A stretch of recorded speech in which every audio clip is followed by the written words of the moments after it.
ಇದ್ದೀರಲ್ವಾ? ಇಲ್ಲೇ ಇದ್ದೀರಾ ಎಲ್ಲರೂ? ಖಂಡಿತವಾಗಿ ಗುಡ್.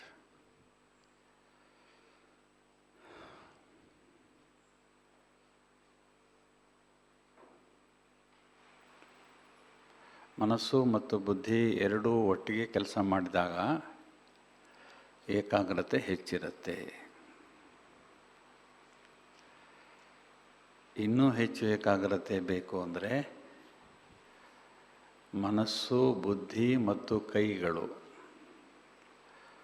ಮೂರೂ ಒಂದೇ ರೀತಿ ಕೆಲಸವನ್ನು ಮಾಡಿದಾಗ ಏಕಾಗ್ರತೆ ಹೆಚ್ಚುತ್ತೆ.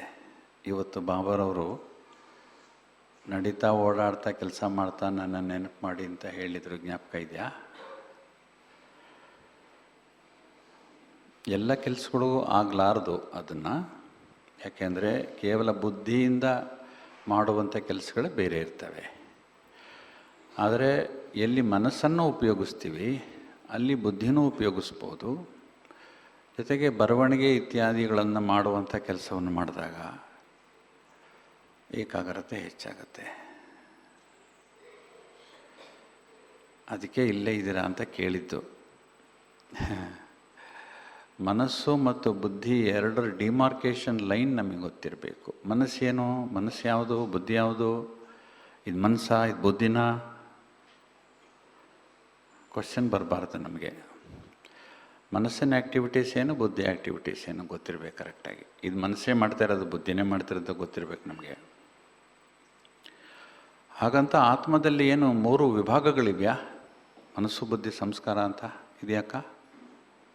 ಇಲ್ವಾ? ಮತ್ತು ಬಾಬಾರು ಹೇಳ್ತಾರೆ ಮನಸ್ಸು, ಬುದ್ಧಿ, ಸಂಸ್ಕಾರ ಅಂತ. ಇಲ್ವಾ? ಹಾಗಾದರೆ ಏನು ಅಣ್ಣವ್ರೆ, ಸೈಂಟಿಸ್ಟ್ ಅಣ್ಣವರು? ಮನಸ್ಸು, ಬುದ್ಧಿ, ಸಂಸ್ಕಾರ ಅಂತ ಆತ್ಮದಲ್ಲಿ ಬೇರೆ ಬೇರೆ ಭಾಗಗಳು ಇವೆಯೋ ಇಲ್ವೋ? ಇದೆ. ಇದೇನೋ ಎಷ್ಟು ಜನ ಕೈ ಎತ್ತಿ ನೋಡೋಣ. ಓ, ನಿಮ್ಮದೇ ಮೆಜಾರಿಟಿ.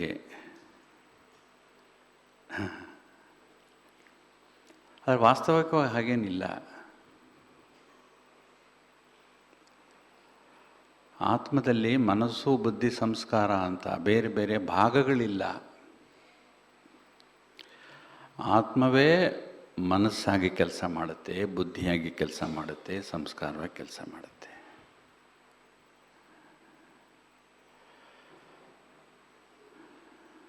ಒಂದು ಕ್ಷಣದಲ್ಲಿ ಆತ್ಮ ಮನಸ್ಸಾಗುತ್ತೆ, ಒಂದೇ ಕ್ಷಣದಲ್ಲಿ ಮನಸ್ಸು, ಬುದ್ಧಿ, ಸಂಸ್ಕಾರ ಒಟ್ಟಿಗೆ ಕೆಲಸ ಮಾಡುತ್ತೆ ಒಳಗಡೆ. ಎಷ್ಟು ಫಾಸ್ಟ್ ಇರ್ಬೋದು. ಈಗ 5G ಅಂತ ಬರ್ತಾ ಇದೆಯಲ್ಲ, ಕೇಳಿದ್ರಲ್ಲ 5G? 5G ಅಂತ ಬರ್ತಾ ಇದೆ ಮಾರ್ಕೆಟ್ಗೆ. 5G is 1000 times more than 4G. 1000 times. ಎಷ್ಟು ಸ್ಪೀಡ್ ಇರ್ಬೋದು? ಸುಮ್ಮನೆ ಹಿಂಗೆ ಮುಟ್ಟಕ್ಕೆ ಹೋದರೂ ಸಾಕು, ಓಪನ್ ಆಗಿಬಿಡುತ್ತೆ. ಅಷ್ಟು ಸೂಕ್ಷ್ಮ ಇರುತ್ತೆ ಅದು. ಹಾಗಾದರೆ ಆತ್ಮ ಎಷ್ಟು ಸೂಕ್ಷ್ಮ ಇರಬೇಕು? ಆತ್ಮನೇ ಸೂಕ್ಷ್ಮ. ಆತ್ಮ ಏನು ಫಿಸಿಕಲ್ ಅಲ್ವಲ್ಲ, ಮೆಂಟಲ್ ತಾನೇ ಇದು.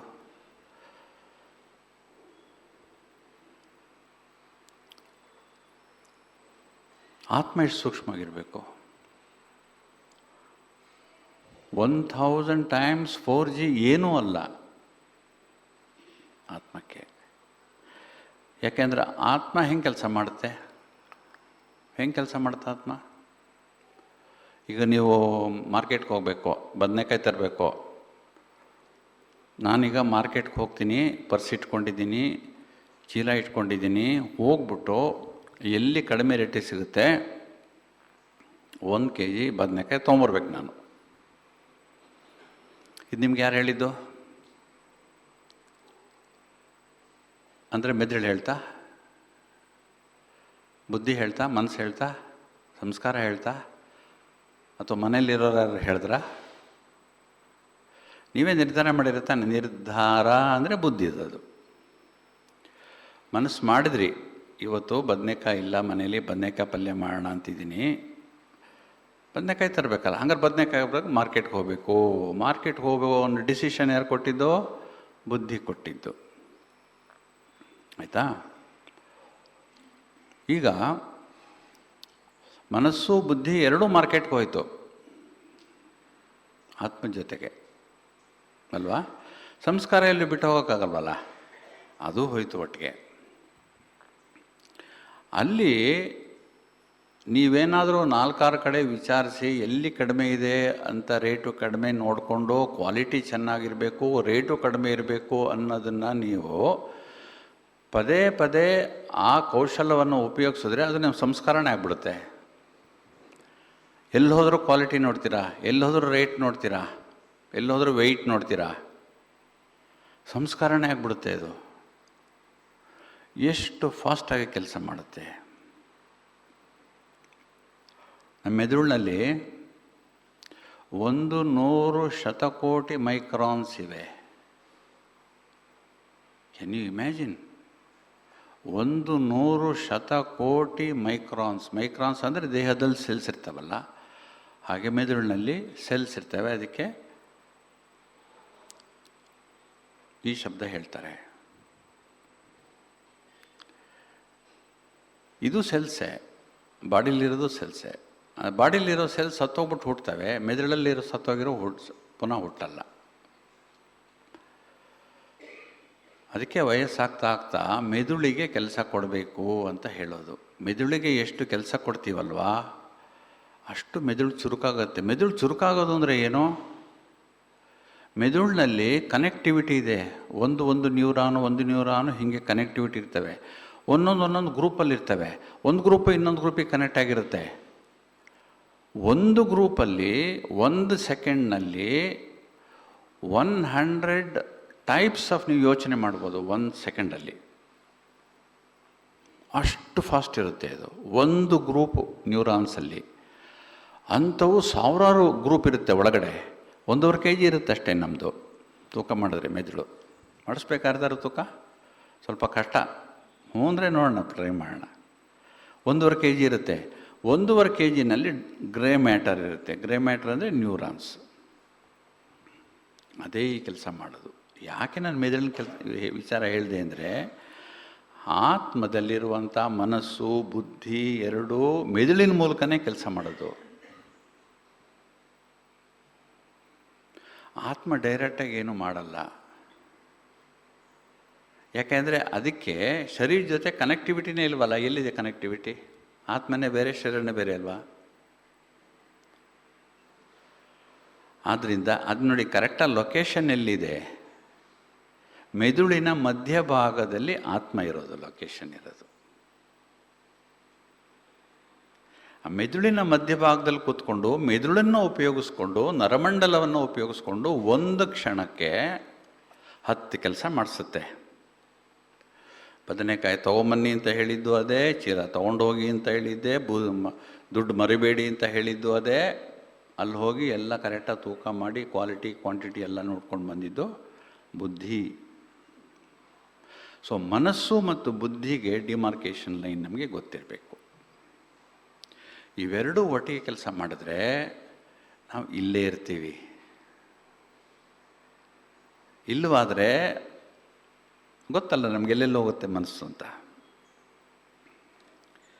ಕೇಳೋದು, ನೋಡೋದು, ವಿಚಾರ ಮಾಡೋದು ಇವೆಲ್ಲ ಒಟ್ಟೊಟ್ಟಿಗೆ ನಡಿಬೇಕು. ಅದಕ್ಕೆ ಬಾಬರವ್ರು ಹೇಳೋದು, ಮುರಳಿಯನ್ನು ಕೇಳುವಾಗ ನೀವು ಎಷ್ಟು ಅಟೆಂಟಿವ್ ಆಗಿರಬೇಕು ಅಂದರೆ, ಮುರಳಿಯಲ್ಲಿ ಬರುವಂಥ ಪಾಯಿಂಟು ಯಾತಕ್ಕೆ ಹೇಳ್ತಾ ಇದ್ದಾರೆ, ಯಾವ ಶಬ್ದ ಉಪಯೋಗಿಸ್ತಾ ಇದ್ದಾರೆ, ಇದನ್ನು ಇವತ್ತು ಯಾಕೆ ಹೇಳಿದ್ರು, ಇವತ್ತೇನು ಕಾಂಟೆಕ್ಸ್ಟ್ ಏನಿದೆ ಇವತ್ತು ಅನ್ನೋದು ಗೊತ್ತಾಗ್ಬಿಡ್ಬೇಕು ನಮಗೆ ತಕ್ಷಣ.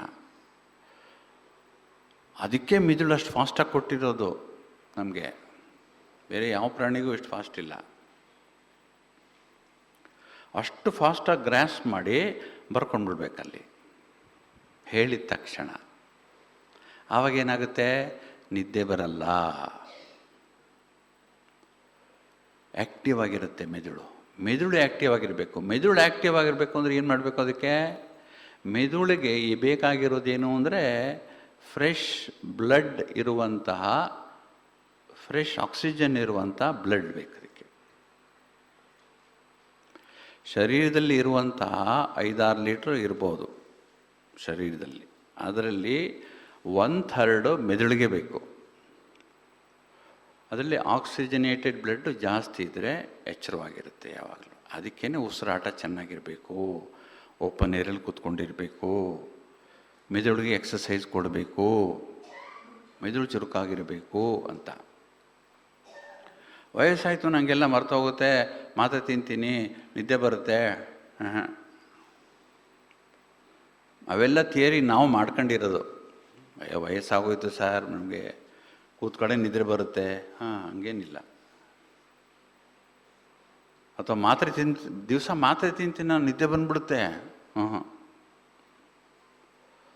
ಅದು ಲಾಜಿಕಲ್ ಅಲ್ಲ. ಅದು ನೀವು ತಿನ್ನೋ ಮಾತ್ರೆ ದೇಹದ ಬೇರೆ ಭಾಗದ ಕೆಲಸಕ್ಕೆ ಇರೋದದು, ಮೆದುಳಿಗಲ್ಲ ಇರೋದದು. ಅದಕ್ಕೆ ನಾನು ಆ್ಯಕ್ಟಿವ್ ಆಗಿರೋದನ್ನು ನಾನು ಏರ್ಪಾಟ್ಗಳು ಮಾಡ್ಕೋಬೇಕು, ನಾನೇ ವ್ಯವಸ್ಥೆ ಮಾಡ್ಕೋಬೇಕು. ಇಂಟರ್ನಲ್ಲಿ ನಾನೇ ಮಾಡ್ಕೊಳ್ಳುವಂಥ ವ್ಯವಸ್ಥೆ ಇದು. ಆ ವ್ಯವಸ್ಥೆ ಮಾಡಿಕೊಂಡ್ರೆ ಎಚ್ಚರವಾಗಿರ್ಬೋದು. ಹಂಗೂ ಕೆಲವು ಸರಿ ತೂಕಡಿಕೆ ನಿದ್ದೆ ಬರುತ್ತಿಲ್ಲ ಅಂತ ಇಲ್ಲ, ದೇಹಕ್ಕೆ ಹೆಚ್ಚು ಶ್ರಮವಾದರೆ. ಆದರೆ ನಮ್ಮ ಶರೀರ, ಮೆದುಳು ಎಲ್ಲ ಹೇಗೆ ಎಷ್ಟು ಸ್ಟ್ರಾಂಗ್ ಆಗಿದೆ ಅಂದರೆ, ನೀವು ಸುಸ್ತಾಗದೆ ಕೂತ್ಕೊಂಡಿದ್ದ ಕಡೆ ಎಲ್ಲ ಕೆಲಸ ಮಾಡ್ಬೋದು. ಓಕೆ, ಸೊ ಮನಸ್ಸು, ಬುದ್ಧಿ, ಸಂಸ್ಕಾರ ಇದ್ದೇ ಇರುತ್ತೆ ಬಿಡಿ, ಇಲ್ಲೇ ಇದೆ. ಓಕೆ, ಶುರು ಮಾಡೋಣ. ಹಾಗಾದರೆ ಶುರು ಮಾಡೋಣ. ಇವತ್ತಿನ ಟಾಪಿಕ್ ಏನು ಅಂದರೆ, ಗೃಹಸ್ಥದಲ್ಲಿ ರಾಜಯೋಗ ಅಭ್ಯಾಸ. ಗೃಹಸ್ಥದಲ್ಲಿ ರಾಜಯೋಗ ಅಭ್ಯಾಸ, ಬಾಬಾರವರು ಏನು ಹೇಳ್ತಾರೆ ಅಂದರೆ, ಯಾರು ಹೊಸದಾಗಿ ಜ್ಞಾನ ಪಡ್ಕೊಳ್ತಾರಲ್ಲ ಗೃಹಸ್ಥಿಗಳು, ಆಮೇಲೆ ರಾಜಯೋಗಿಗಳು. ಎಲ್ಲರೂ ರಾಜಯೋಗ ಕಲಿತವರೆಲ್ಲ, ಯೋಗ ಮಾಡೋಕ್ಕೆ ಬರೋರೆಲ್ಲ ರಾಜಯೋಗಿಗಳು. ಯೋಗಿಗಳು ಅಂದರೆ, ರಾಜರು ಅಂದರೆ ಯಾವತ್ತಕ್ಕೆ ರಾಜಗಳು? ರಾಜರು ನಾವು. ಯೋಗಿಗಳು ಅಂದರೆ ಯೋಗ ಮಾಡೋರು. ಯೋಗಿಗಳು ಅಂದರೆ ನಮ್ಮ ಕರ್ಮೇಂದ್ರಿಯಗಳನ್ನು ಹಿಡಿತದಲ್ಲಿ ಇಟ್ಕೊಂಡಿರೋರಿಗೆ ಯೋಗಿ ಅಂತ ಹೇಳೋದು. ಕರ್ಮೇಂದ್ರಿಯಗಳ ಮೇಲೆ ಅಧಿಕಾರವನ್ನು ನಡೆಸೋರಿಗೆ ರಾಜಯೋಗಿಗಳು ಅಂತ ಹೆಸರು.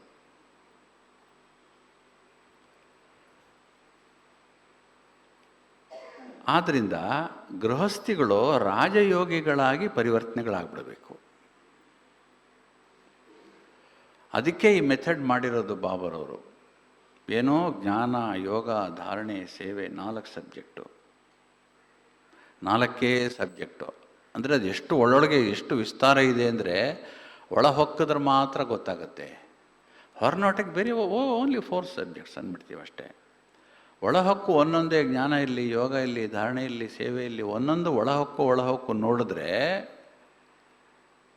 ಒಳ ಹೊಕ್ಬಿಟ್ರೆ ಹೊರಗಡೆ ಬರೋದೇ ಗೊತ್ತಾಗಲ್ಲ, ಅಷ್ಟೊಂದು ವಿಸ್ತಾರ ಇದೆ ಒಂದೊಂದ್ರದ್ದು. ಎಷ್ಟು ಒಳ ಹೋಗ್ತೀವಿ ನಾವು, ಅಷ್ಟು ನಮಗೆ ಅರ್ಥ ಆಗ್ತಾ ಹೋಗುತ್ತೆ. ಇವತ್ತು ಬಾಬರು ಒಂದು ಶಬ್ದ ಹೇಳಿದರು, ತುಂಬ ಕಡಿಮೆ ಜನಕ್ಕೆ ಪರಮಾತ್ಮ ಯಾರು ಅಂತ ಗೊತ್ತು ಅಂತ ಉಪಯೋಗಿಸಿದ್ರಲ್ಲ ಇವತ್ತು ಬಾಬರವರು. ಈ ವಾಕ್ಯ ಉಪಯೋಗಿಸಿದ್ರು. ತುಂಬ ಸೀನಿಯರ್ ಆಗಿರೋರ್ಗು ಕೆಲವು ಸರಿ ಗೊತ್ತಿರಲ್ಲ, ಪೂರ್ಣ ಗೊತ್ತಿರಲ್ಲ ಭಗವಂತ ಯಾರು ಅಂತ. ಸೊ ಭಗವಂತ ಯಾರು ಅಂತ ತಿಳ್ಕೊಳ್ಳೋದು ಕೂಡ ಜ್ಞಾನದ ಮತ್ತು ಯೋಗದ ಸಬ್ಜೆಕ್ಟ್ ಒಳಗಡೆ ಬರುವಂಥದ್ದು. ಅದು ವಿಷಯ. ಜ್ಞಾನದಲ್ಲಿ, ಯೋಗದಲ್ಲಿ ಇರುವಂಥ ಒಂದು ವಿಷಯ ಏನಂದರೆ, ಪರಮಾತ್ಮನನ್ನು ಅರ್ಥ ಮಾಡ್ಕೊಳ್ಳೋದು, ಪರಮಾತ್ಮನನ್ನು ಅನುಭವ ಮಾಡೋದು. ಯಾರು ಪರಮಾತ್ಮನನ್ನು ಅರ್ಥ ಮಾಡ್ಕೊಳ್ತಾರೆ ಅವರು ಪರಮಾತ್ಮನನ್ನು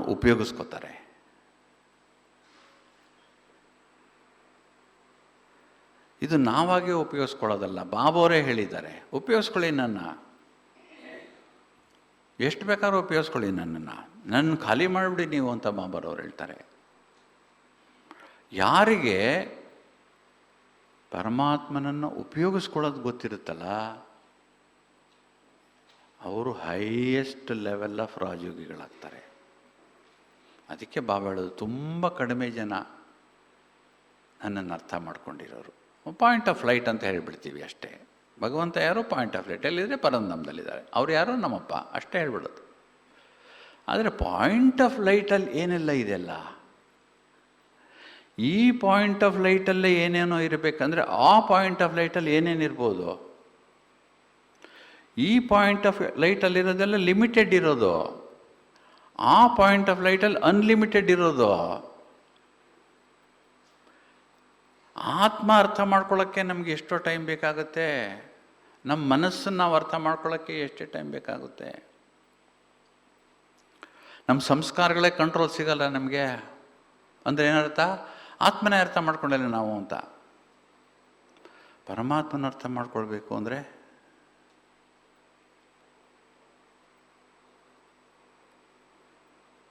ಪರಮಾತ್ಮನ ಅರ್ಥ ಮಾಡ್ಕೋಬೇಕು ಅಂದರೆ ವೆರಿ ಈಸಿ. ಬಾಬಾ ಹೇಳ್ತಾರೆ, ಯಾರಿಗೆ ನನ್ನನ್ನು ಪ್ರೀತಿಸಕ್ಕೆ ಬರುತ್ತಲ್ಲ ಅವ್ರಿಗೆ ನಾನು ಅರ್ಥ ಆಗ್ತೀನಿ ಅಂತ. See wonderful logic. ಜ್ಞಾನಸಾಗರನ ಲಾಜಿಕ್ ಹೆಂಗಿರಬೇಕು, ಮನುಷ್ಯರ ಲಾಜಿಕ್ಕೆ ನಾವು ಅಯ್ಯೋ ಏನು ಲಾಜಿಕ್ ಮಾತಾಡ್ತಾರಪ್ಪ ಇವರು ಅಂತೀವಿ. ಪರಮಾತ್ಮನ ಲಾಜಿಕ್ ನೋಡಿ ಹೆಂಗಿದೆ. ಆದರೆ ಪ್ರೀತಿ ಎಲ್ಲರಿಗೂ ಮಾಡೋಕ್ಕೆ ಬರಲ್ವಲ್ಲ. ಇವತ್ತು ಬಾಬಾ ಹೇಳಿದ್ದಾರೆ, ಎಲ್ರಿಗೂ ಪ್ರೀತಿ ಮಾಡೋಕ್ಕಾಗಲ್ಲ ಪರಮಾತ್ಮನ.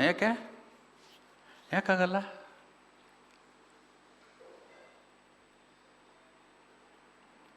ಯಾಕಂದರೆ ನಾವು ದೇಹ ಕಂಟ್ಕೊಂಡ್ಬಿಟ್ಟಿದ್ದೀವಲ್ಲ, ಅದಕ್ಕೆ ಅರ್ಥ ಆಗಲ್ಲ ಅದು. ಅದಕ್ಕೆ ಪ್ರೀತಿ ಮಾಡೋಕ್ಕಾಗಲ್ಲ. ಅದಕ್ಕೆ ದೇಹದಾರಿಗಳಿಂದ ಹೋಗೋದು ನಾವು. ಅದಕ್ಕೆ ಒಳಗಾಗ್ಬಿಡ್ತೀವಿ ನಾವು. ಯಾಕೆಂದರೆ ಆತ್ಮ ಶರೀರ ಕಂಟ್ಕೊಂಡ್ಬಿಟ್ಟಿದೆ. ನೋಡುವಾಗ ಫಸ್ಟ್ ಆತ್ಮನ್ನೇ ನೋಡಲ್ಲ ನಾವು, ಶರೀರನೇ ನೋಡೋದು ಫಸ್ಟು. ಜ್ಞಾನೋದಯ ಆಗಬೇಕು. ಅಯ್ಯೋಯ್ಯೋ ಇವ್ರ ಶರೀರ ಎಲ್ಲ ಆತ್ಮ ಅಂತ ಜ್ಞಾನೋದಯ ಆಗಬೇಕು.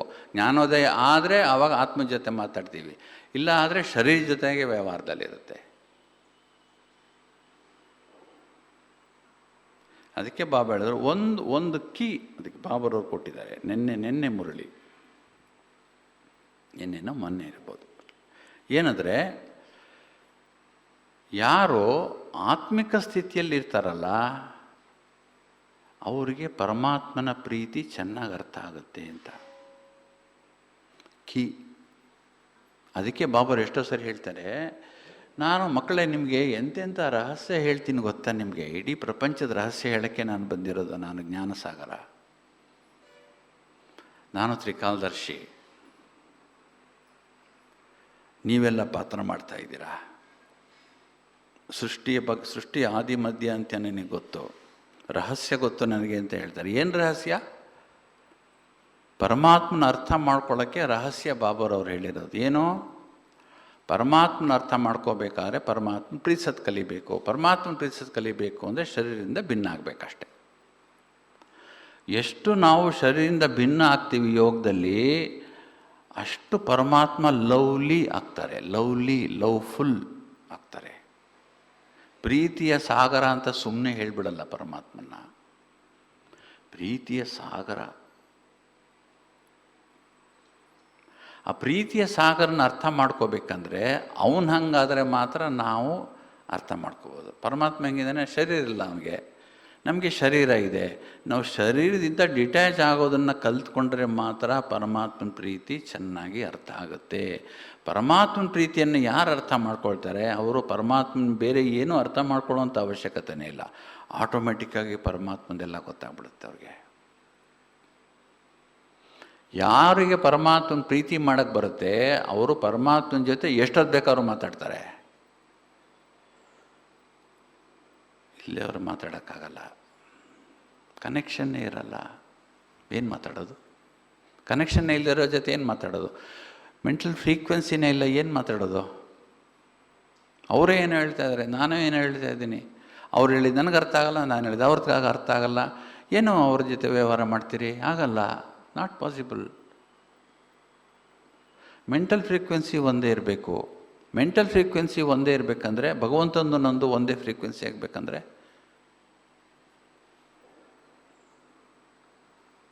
ನಾನು ಡಿಟ್ಯಾಚ್ ಆಗಬೇಕು ಅಷ್ಟೇ. ಸಿಂಪಲ್. ಅದಕ್ಕೆ ನಾನು ಹೇಳಿದ್ದು most simple to know how to love god.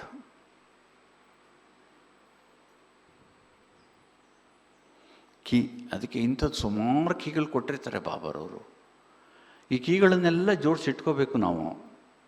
ಇಲ್ಲೇ ಹೋದರೆ ಮನಸ್ಸು ಬುದ್ಧಿ ಒಂದೇ ಕಡೆ ಇರಲ್ಲ, ಎಲ್ಲೋ ಏನೋ ಯೋಚನೆ ಮಾಡ್ತಾ ಇರ್ತೀವಿ. ಈ ಕೀ ಅಲ್ಲೇ ಹೊರಟೋಗ್ಬಿಟ್ಟಿರುತ್ತೆ. ಅವ್ರು ಓದು ಆಗಿರುತ್ತೆ, ನಾವು ಕೇಳು ಆಗಿರ್ತೀವಿ, ಬಿಟ್ಟು ಆಗಿರ್ತೇವೆ, ಹೊಟ್ಟೆ ಹೋಯ್ತು ಕೀ.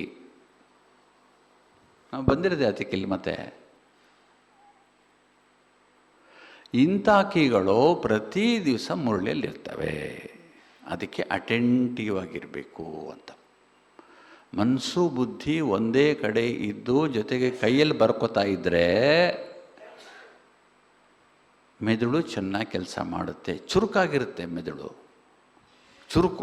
ಚುರುಕುತನ ಇರಬೇಕು ಮೆದುಳಿಗೆ. ಆವಾಗ ಕೇಳಿದ್ದು, ನೋಡಿದ್ದು, ಬರೆದಿದ್ದು ಪಾಯಿಂಟು ಡಿಪಾಸಿಟ್ ಆಗಿಬಿಡುತ್ತೆ ಒಳಗಡೆ. ಕರೆಕ್ಟ್, ಬಾಬಾರು ಹಿಂಗೆ ಹೇಳಿದ್ದು ಅಂತ.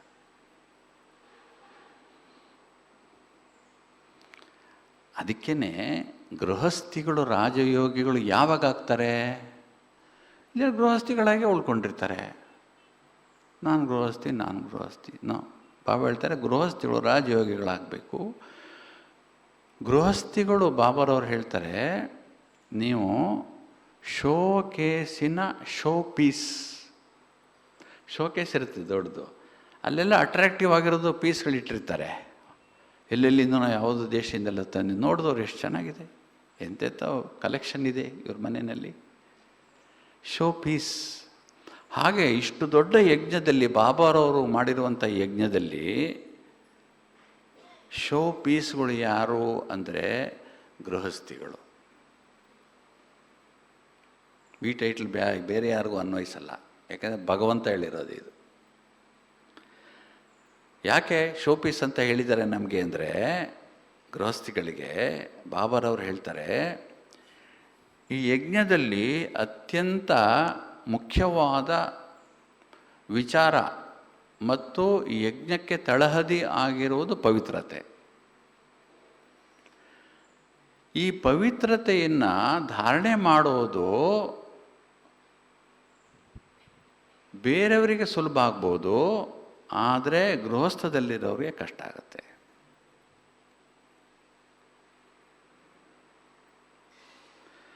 ಈ ಕಷ್ಟವನ್ನು ಎದುರಿಸಿ, ವಿಘ್ನಗಳನ್ನು ಎದುರಿಸಿ, ಭಗವಂತನ ನಮ್ಮ ಮಧ್ಯೆ ಇಟ್ಕೊಂಡು ನಾವು ಮಾಯಾಜೀತರಾದಾಗ ಬಾಬಾ ಹೇಳ್ತಾರೆ, ನೀವು ಶೋ ಪೀಸ್ ಆಗ್ತೀರಾ. ಯಾಕೆಂದರೆ ಪ್ರಪಂಚದಲ್ಲಿ ಯಾರೂ ಮಾಡೋಕ್ಕಾಗಲ್ಲ ಇದನ್ನ. ಎಲ್ಲರೂ ಉಂಟಾ ಅಂತಾರೆ, ನಾಟ್ ಪಾಸಿಬಲ್. ಬೇರೆಯವರೆಲ್ಲ ಮದುವೆ ಮಾಡಿಸ್ತಾರೆ, ವರ್ಷಕ್ಕಿಷ್ಟು ಮದುವೆ ಅಂತ ಮಾಡಿಸೋದು, ಜಾತ್ರೆಗಳಲ್ಲಿ ಅಲ್ಲಿ ಇಲ್ಲಿ ಜಾತ್ರೆಯ ಭಾಗವಾಗಿ ಇಷ್ಟು ಜೋಡಿಗಳಿಗೆ ಮದುವೆ ಅಂತ ಮಾಡಿಸ್ಬಿಡ್ತಾರೆ. ಅವರು ಅದು ಕಲ್ಯಾಣ ಅಂತ ತಿಳ್ಕೊಂಡಿದ್ದಾರೆ. ಆದರೆ ಬಾಬಾರವ್ರು ಹೇಳಿದ್ದು ಅದು ಕಲ್ಯಾಣ ಆಗಲ್ಲ. ಅದು ಕಲ್ಯಾಣ ಆಗೋದು ಹೀಗೆ.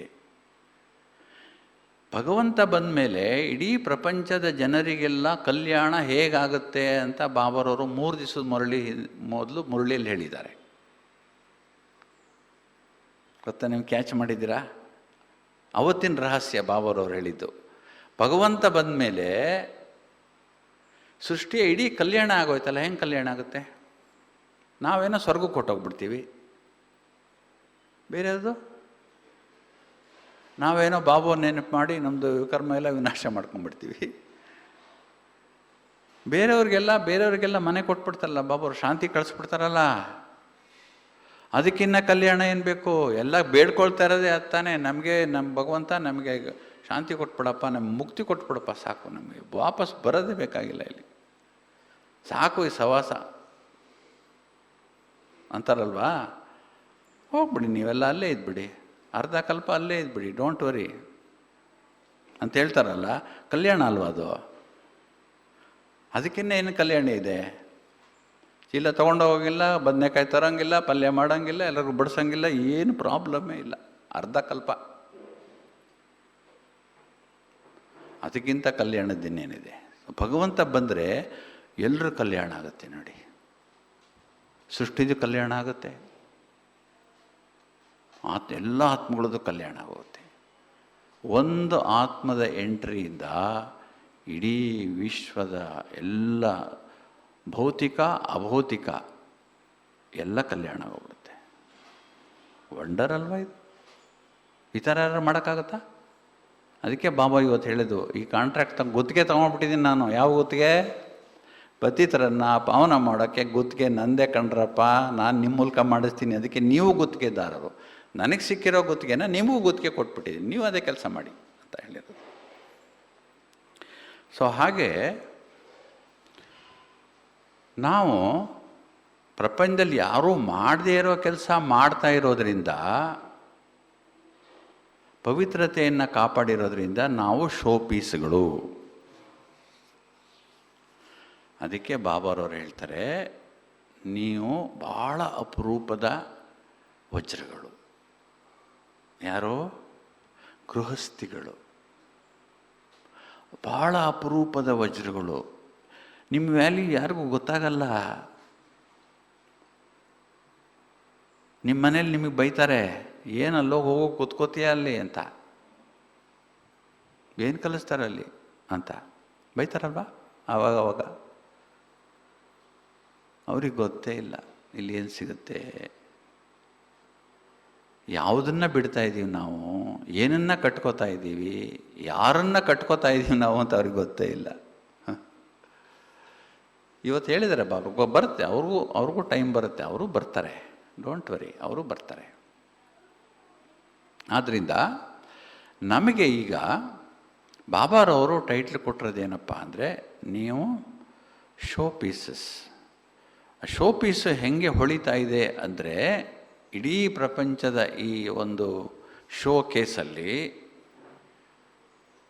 ಎಲ್ಲದರ ಶಕ್ತಿ ಎಷ್ಟಿದೆ ಅಂದರೆ, ಇಡೀ ಪ್ರಪಂಚಕ್ಕೆ ಶಾಂತಿಯನ್ನು ಕೊಡುವಷ್ಟು ಶಕ್ತಿ ಈ ವಜ್ರಗಳಿಗೆ ಇದೆ. ಯಾವ ವಜ್ರಗಳು? ಗೃಹಸ್ಥಿಗಳೆಂಬ ವಜ್ರಗಳಲ್ಲಿ. ಅದಕ್ಕೆ ಈಗ ಸ್ವಲ್ಪ ಹೊತ್ತು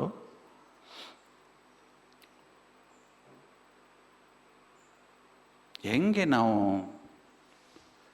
ಗೃಹಸ್ಥಿಗಳಾಗಿದ್ದರೂ ವಜ್ರಗಳಾಗ್ಬೋದು, ಗೃಹಸ್ಥಿಗಳಾಗಿದ್ದರೂ ನಾವು ನಮ್ಮನ್ನು ಬದಲಾವಣೆ ಮಾಡಿಕೊಳ್ಬೇಕು ಅನ್ನೋದನ್ನು ಸಂಕ್ಷಿಪ್ತವಾಗಿ ನೋಡೋಣ. ಮೊದಲನೇದೇನೆಂದರೆ, ಗೃಹಸ್ಥಿಗಳು ಯಾವಾಗಲೂ ನೀವು ಗೃಹಸ್ಥಿಗಳಲ್ಲ, ಟ್ರಸ್ಟಿಗಳು ಅಂತ ತಿಳ್ಕೊಳ್ಬೇಕು. ಬಾಬಾರವ್ರು ಹೇಳಿರೋದು ಹೌದಾ? ಸೊ ಟ್ರಸ್ಟಿಗಳು. ಸೊ ದಿವಸಕ್ಕೆ ಪದೇ ಪದೇ ಪದೇ ಪದೇ ಹೇಳ್ಕೊತಾ ಇರಬೇಕು, ನಾನು ಟ್ರಸ್ಟಿ, ನಾನು ಟ್ರಸ್ಟಿ, ನಾನು ಟ್ರಸ್ಟಿ. ಟ್ರಸ್ಟಿ ಅಂದ್ರೇನು? ನಿಮಿತ್ತ. ನಿಮಿತ್ತ ಅಂದ್ರೇನು? ನಿಮಿತ್ತ ಅಂದರೆ ಯಾವುದಕ್ಕೂ ಅಂಟಿಕೊಂಡದೇ ಇರುವುದೇ ನಿಮಿತ್ತ ಭಾವ. No attachment.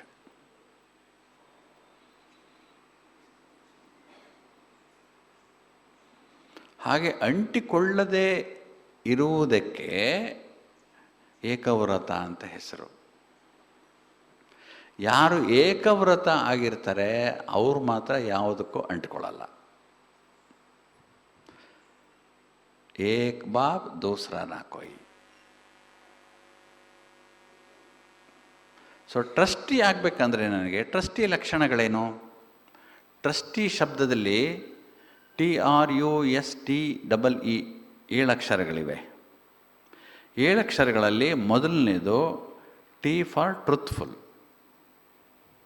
ಟ್ರಸ್ಟಿ ಆಗಿರೋರು ಟ್ರುತ್ಫುಲ್ ಆಗಿರಬೇಕು, ಸತ್ಯವಾಗಿರಬೇಕು. ಯಾರಿಗೆ ಸತ್ಯವಾಗಿರಬೇಕು? ಯಾರಿಗೆ ಸತ್ಯವಾಗಿರಬೇಕು? ನನಗೆ ನಾನು ಸತ್ಯವಾಗಿರಬೇಕು, ನನ್ನ ಕುಟುಂಬಕ್ಕೆ ನಾನು ಸತ್ಯವಾಗಿರಬೇಕು, ಪರಮಾತ್ಮನಿಗೆ ಸತ್ಯವಾಗಿರಬೇಕು. ಸತ್ಯ ಮತ್ತು ಪ್ರಾಮಾಣಿಕತೆ ಎರಡೂ ಕೂಡ ಒಂದೇ ನಾಣ್ಯದ ಎರಡು ಮುಖಗಳು. ಯಾರು ಸತ್ಯವಾಗಿರ್ತಾರೆ ಅವರು ಪ್ರಾಮಾಣಿಕರೂ ಕೂಡ ಆಗಿರ್ತಾರೆ. ಆದ್ದರಿಂದ ಬಾಬರವರು ಹೇಳುವಂಥ ಈ ಶಬ್ದವನ್ನು ನೀವು ಗಮನಿಸಿರ್ಬೋದು. ಏನು ಹೇಳ್ತಾರೆ ಅಂದರೆ ಬಾಬರವರು, ಎಲ್ಲಿ ಸತ್ಯತೆ ಇದೆಯಲ್ಲ ಅಲ್ಲಿ ಪವಿತ್ರತೆ ಖಂಡಿತ ಇದೆ. ಸತ್ಯತೆ ಮತ್ತು ಪವಿತ್ರತೆ ಎರಡು ಜೋಡಿ ಪದಗಳು. ಸತ್ಯತೆ ಎಲ್ಲಿದೆಯೋ ಅಲ್ಲಿ ಪವಿತ್ರತೆ ಇದೆ, ಎಲ್ಲಿ ಪವಿತ್ರತೆ ಇಲ್ವೋ ಅಲ್ಲಿ ಸತ್ಯನೂ ಇಲ್ಲ ಅಂತ ಅರ್ಥ ಅಂತ. ಅದಕ್ಕೆ ಭಗವಂತನ ಲಾಜಿಕ್ಕು ಅಂತ ಹೇಳೋದು. ನೋಡಿ, ವಾಟ್ ಎ ಲಾಜಿಕ್. ಈಗ ನನಗೆ ನಾನೇ ಹೇಳ್ಕೊಳ್ತೀನಿ, ನಾನು ತುಂಬ ಸತ್ಯವಂತಪ್ಪ, ಒಂದು ಸುಳ್ಳು ಹೇಳಲ್ಲ ನಾನು ಅಂತ ಹೇಳ್ಕೊಳ್ತೀನಿ. ಆವಾಗ ನನ್ನಲ್ಲಿ ಪವಿತ್ರತೆಯ ಲೆವೆಲ್ ಚೆನ್ನಾಗಿದೆ ಅಂತ ಅರ್ಥ ಮಾಡ್ಕೋಬೇಕು ನಾನು ಆವಾಗವಾಗ ಸಮಯಾನುಸಾರ ಅಥವಾ ನನ್ನ ಸ್ವಾರ್ಥಕ್ಕಾಗಿ ಸುಳ್ಳು ಹೇಳ್ತೀನಿ ಅಂತ ಇಟ್ಕೊಳ್ಳಿ. ಯುಕ್ತಿಯ ಹೆಸರು ಹೇಳ್ಕೊಂಡೆ ಸುಳ್ಳು ಹೇಳ್ತೀನಿ ಅಂತ ಇಟ್ಕೊಳ್ಳಿ. ನಾನು ಅಷ್ಟರ ಮಟ್ಟಿಗೆ ನನ್ನಲ್ಲಿ ಪವಿತ್ರತೆಯ ಪರ್ಸೆಂಟೇಜ್ ಕಡಿಮೆ ಇದೆ ಅಂತ ಅರ್ಥ ಮಾಡ್ಕೋಬೇಕು ನಾನು.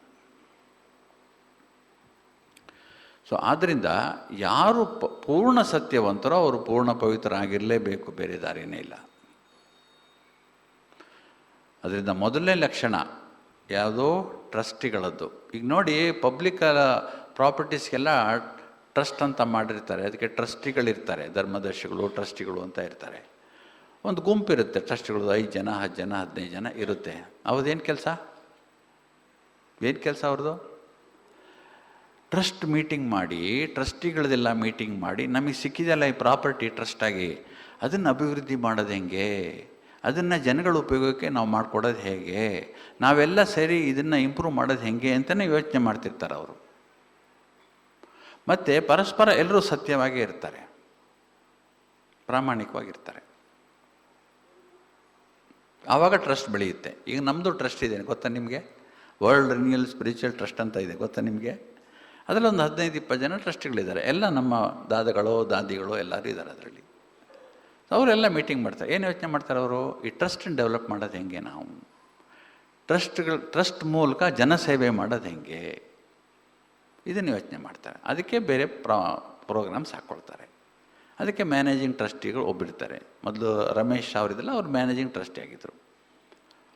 ಮ್ಯಾನೇಜಿಂಗ್ ಟ್ರಸ್ಟಿ ಆಗುವ ಅವ್ರು ಪರ್ಸನಲ್ಲಿ ಎಷ್ಟೋ ಪ್ರಾಪರ್ಟಿನ ಈ ಟ್ರಸ್ಟಿಗೆ ಬೇಕಾದಷ್ಟು ಕೊಟ್ಬಿಟ್ರು ಅವರು.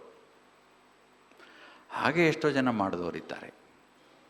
ರಮೇಶ್ ಅವ್ರದ್ದು ಪ್ರೈವೇಟ್ ಪ್ರಾಪರ್ಟೀಸ್ ಎಷ್ಟೊಂದಿತ್ತು, ಅದರಲ್ಲಿ ಸುಮಾರು ಈ ಟ್ರಸ್ಟಿಗೆ ದಾನ ಮಾಡಿದ್ದಾರೆ ಅವರು, ಟ್ರಸ್ಟ್ ಚೆನ್ನಾಗಿರಲಿ ಅಂತ. ಹಾಗೆ ಎರಡನೇದು ಆರ್ ಅಂದರೆ ರೆಸ್ಪೆಕ್ಟ್. ಟ್ರಸ್ಟಿಗಳು ಪರಸ್ಪರ ಗೌರವ ಕೊಡಬೇಕು ಮತ್ತು ಬೇರೆಯವ್ರಿಗೂ ಗೌರವ ಕೊಡಬೇಕು. ಬಾಬರ್ದೊಂದು ಮಾತು ಮೊನ್ನೆ ಜ್ಞಾಪಕ ಇರ್ಬೋದು ನಿಮಗೆ, ಹಿರಿಯರಿಗೆ ಗೌರವವನ್ನು ಕೊಡಿ, ಅಥವಾ ಜ್ಞಾನಯೋಗದಲ್ಲಿ ಮುಂದಿರುವವರಿಗೆ ಗೌರವವನ್ನು ಕೊಡಬೇಕು ನೀವು ಅಂತ ಹೇಳಿದ್ದಾರೆ ಬಾಬರವರು. ಸೊ ಆದ್ದರಿಂದ ಟ್ರಸ್ಟಿಗಳು ಕೂಡ ಅಷ್ಟೇ ಪರಸ್ಪರ ಗೌರವವನ್ನು ಕೊಡಬೇಕು. ಯಾಕಂದರೆ ಟ್ರಸ್ಟಿಶಿಪ್ಪಲ್ಲಿ ನಂದು ಅನ್ನೋದು ಏನೂ ಇಲ್ಲ. ಅಲ್ಲಿ ನಾನು ವಾಲಂಟರಿಯಾಗಿ ಟ್ರಸ್ಟನ್ನು ನೋಡ್ಕೋತಾ ಇದ್ದೀನಿ ಅಷ್ಟೇ. ನಂದು ಯಾವ ಟ್ರಸ್ಟ್ ಇದೆ ಇದರಲ್ಲಿ? ಏನು ಟ್ರಸ್ಟ್ ಇದೆ ನಂದು ಅನ್ನೋದೇನಿದೆ ಟ್ರಸ್ಟಲ್ಲಿ? ಯಾವುದಕ್ಕೆ ನಾನು ಟ್ರಸ್ಟಿ? ಯಾವುದಕ್ಕೆ ಟ್ರಸ್ಟಿ ಮಾಡಿದ್ದಾರೆ ಬಾಬು ನನ್ನನ್ನು? ಶರೀರ. ಈ ಶರೀರ ನಿಮಗೆ ಟ್ರಸ್ಟ್ ಆಗಿ ಸಿಕ್ಕಿದೆ, ಇದು ಪ್ರಾಪರ್ಟಿ. ಇದು ಶರೀರ ಅನ್ನೋದು ಪ್ರಾಪರ್ಟಿ. ಈ ಪ್ರಾಪರ್ಟಿನ ನಿಮಗೆ ಬಾಬರವರು ಕೊಟ್ಟಿದ್ದಾರೆ. ಯಾತಕ್ಕೆ ಕೊಟ್ಟಿದ್ದಾರೆ? ನಿಮ್ಗೆ ಉಪಯೋಗಿಸ್ಕೊಳ್ಳೋಕ್ಕಲ್ಲ, ಸೇವೆ ಮಾಡೋಕ್ಕೆ ಕೊಟ್ಟಿರೋದು ಇದು. ಮೊದಲು ನಮಗೆ ಉಪಯೋಗಿಸ್ಕೊತಾ ಇದ್ವಿ, ನಮಗೆ ಗೊತ್ತಿಲ್ಲ, ನಾವು ಟ್ರಸ್ಟಿ ಅಂತ ಗೊತ್ತಿರಲಿಲ್ಲ, ನಾವೇ ಉಪಯೋಗಿಸ್ಕೊತಾ ಇದ್ವಿ. ಈಗ ಗೊತ್ತಾಗೋಯ್ತಲ್ಲ, ಇದು ಭಗವಂತನ ಸೇವೆಗೆ ಇರುವಂತಹ ಪ್ರಾಪರ್ಟಿ. ಈ ಪ್ರಾಪರ್ಟಿನ ಉಪಯೋಗಿಸ್ಕೋಬೇಕಾಗಿರೋದು ನಾನು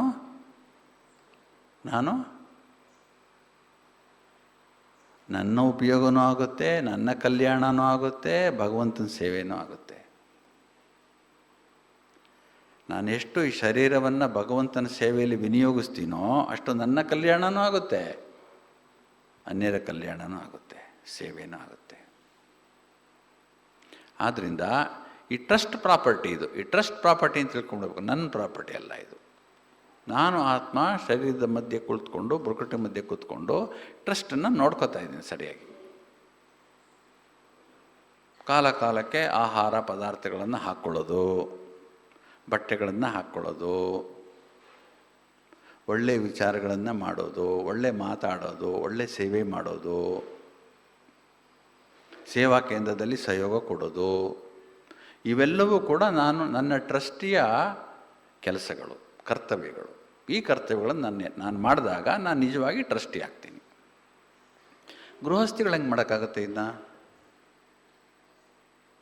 ಮನೆ ಕೆಲಸ ಬೇರೆ ಇರುತ್ತೆ, ಮಕ್ಕಳು ಬೇರೆ ನೋಡ್ಕೋಬೇಕು, ಹೊರಗಡೆ ಅದು ತರೋದಿರುತ್ತೆ, ಹೋಗೋದಿರುತ್ತೆ, ಬಂಧು ಬಾಂಧವರು ಬರೋರು ಹೋಗೋರು ಇರ್ತಾರೆ. ಅದಕ್ಕೂ ನಾನೇ ಟ್ರಸ್ಟಿ.